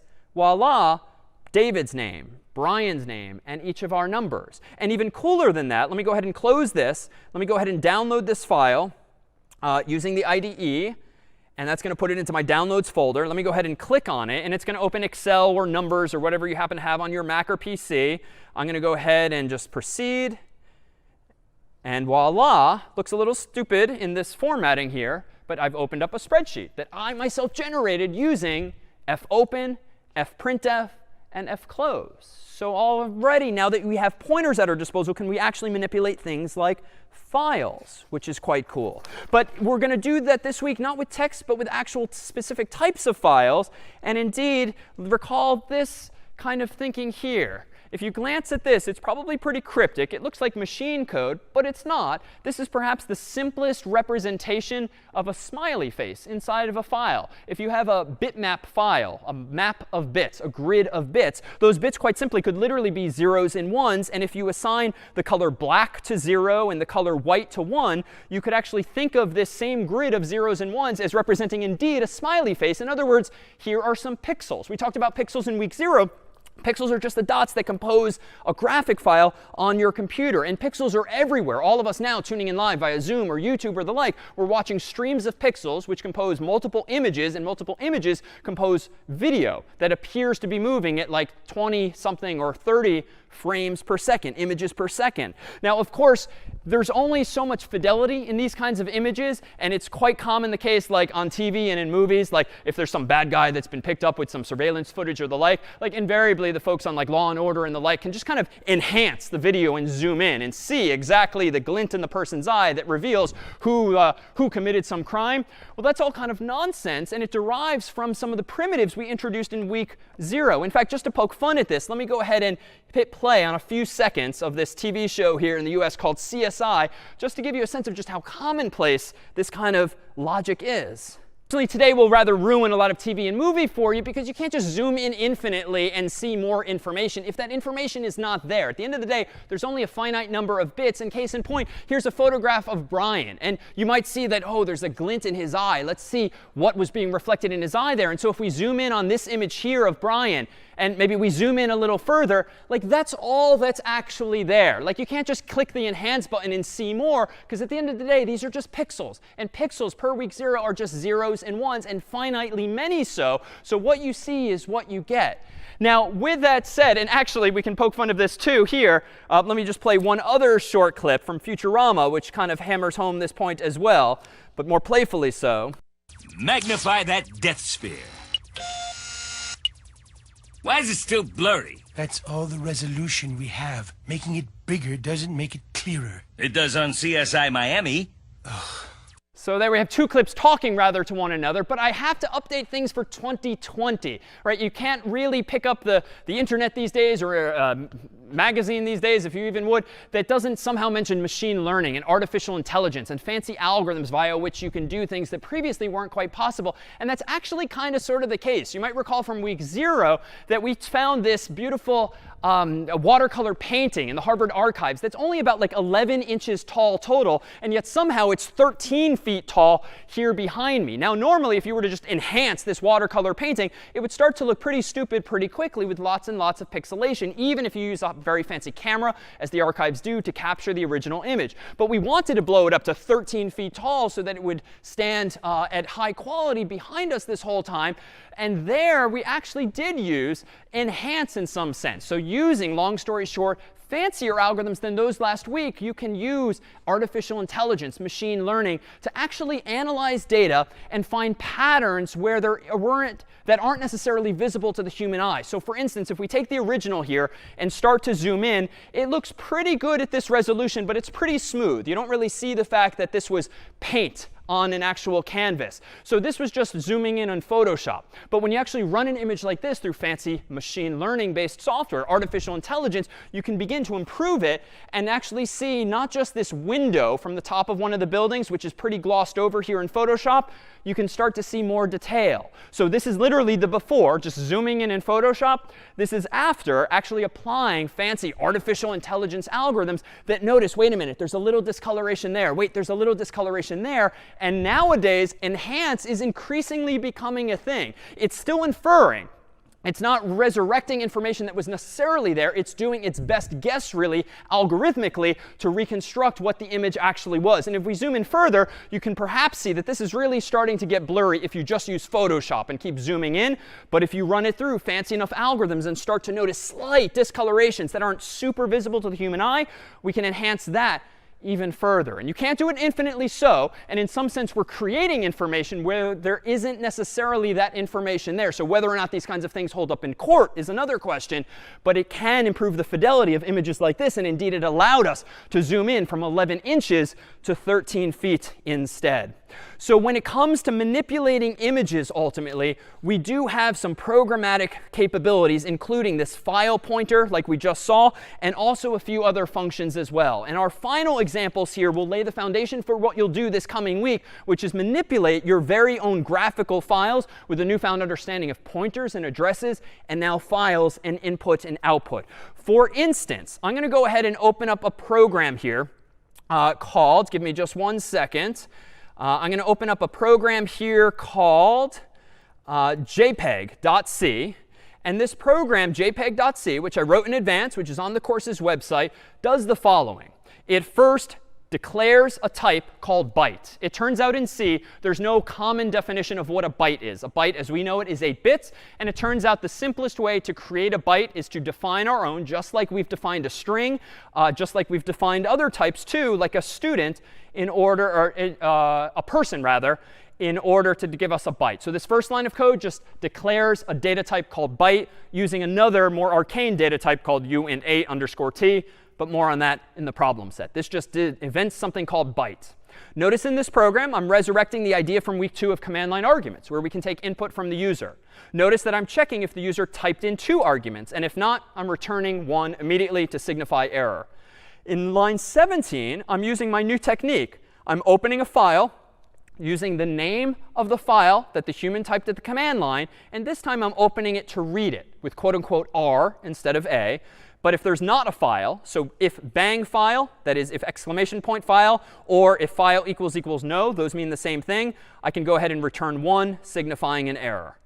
Down here, I'm doing something a little clever. It turns out that with very high probability, you can determine if any file is a JPEG by looking only at its first 3 bytes. A lot of file formats have what are called magic numbers at the beginning of their files. And these are industry standard numbers, 1 or 2 or 3 or more of them, that is just commonly expected to be at the beginning of a file so that a program can quickly check, is this a JPEG? Is this a GIF? Is this a Word document? Is this an Excel file? They tend to have these numbers at the beginning of them.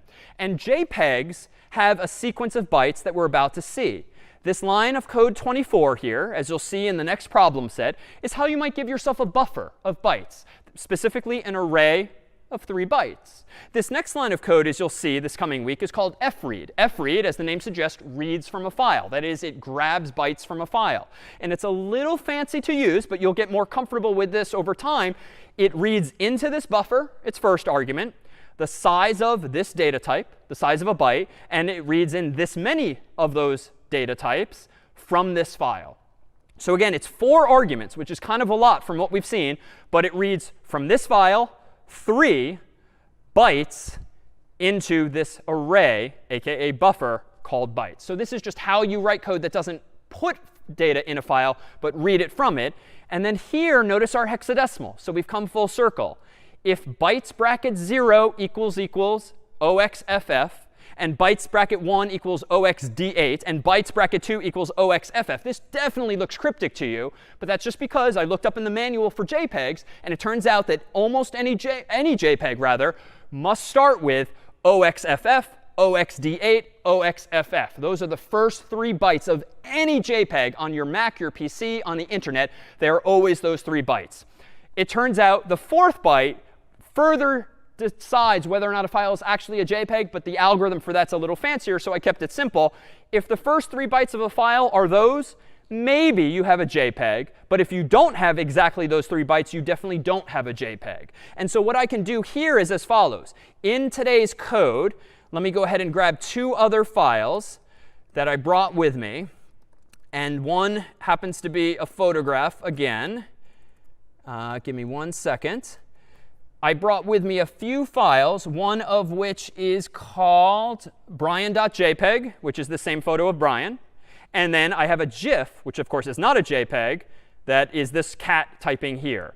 And what I effectively have in front of me now is a program that if I do make JPEG, because this file is jpeg.c, and I run /JPEG, I can type in something like cat.gif at the command line as an argument, hit enter, and I should see no. By contrast, if I pass in Brian's JPEG at the command line as an argument, I see maybe. And again, maybe only because the algorithm for actually adjudicating whether something is a JPEG is a little more complicated than that.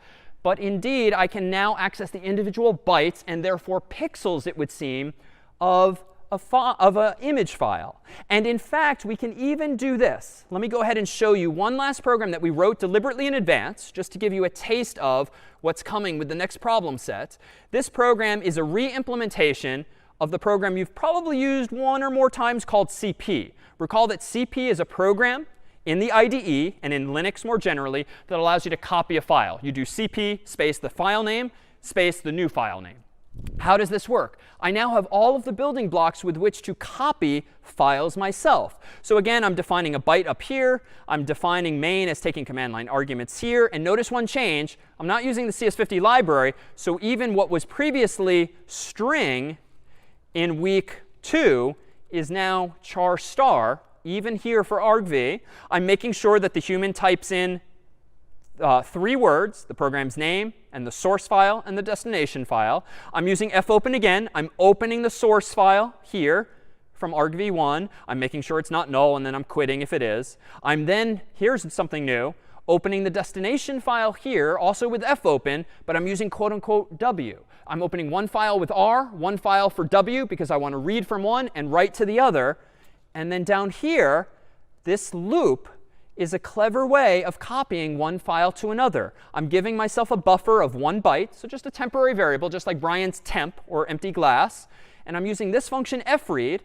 I'm reading into that buffer via its address the size of a byte, specifically 1 byte, from the source file. And then in that same loop, I'm writing from that buffer the size of a byte, specifically 1 byte, to the destination. So literally, the CP program you might have seen me use or you yourself have used to copy files is literally doing this. It's opening one file, iterating over all of its bytes, and copying them from source to destination. And then lastly, it's closing the file. And these last 2 examples, deliberately fast, because this whole week will be spent diving into file I/O and images thereof. But all that we've done is use these fread, fopen, and fwrite, and fclose to manipulate those very files. So for instance, if I now do this, let me do make cp. OK, seems to compile, /cp, brian.jpg. How about brian2.jpg? And hit enter. Nothing seems to happen. But if I go in here and double click on brian2, we see that we have a second copy of Brian's actual file. So this coming week, you'll experiment with multiple file formats for images. The first is JPEGs, and we will give you a so-called forensic image of a whole bunch of photographs from a digital memory card. In fact, it's very common these days, certainly in law enforcement, to take forensic copies of hard drives, of media sticks, of phones, and other devices, and then analyze them for data that's been lost or corrupted or deleted. We'll do exactly that, whereby you'll write a program that recovers JPEGs that have been accidentally deleted from like a digital memory card. And we'll give you all copies of that memory card by making a forensic image of it. That is, copying all of the zeros and ones from a camera and giving them to you in a file that you can fread and then fwrite from. We'll also introduce you to bitmap files, BMPs, popularized by the Windows operating system for wallpapers and the like, but we'll use them to implement, using pointers and using file I/O, your very own Instagram-like filter. So we'll take this picture here of the week's footbridge here in Cambridge, Massachusetts by Harvard, and we'll have you implement a number of filters, taking this original image, for instance, and desaturating it, making it black and white by iterating over all of the pixels, top to bottom, left to right, and recognizing any color like red or green or blue or anything in between, and changing them to some shade of gray.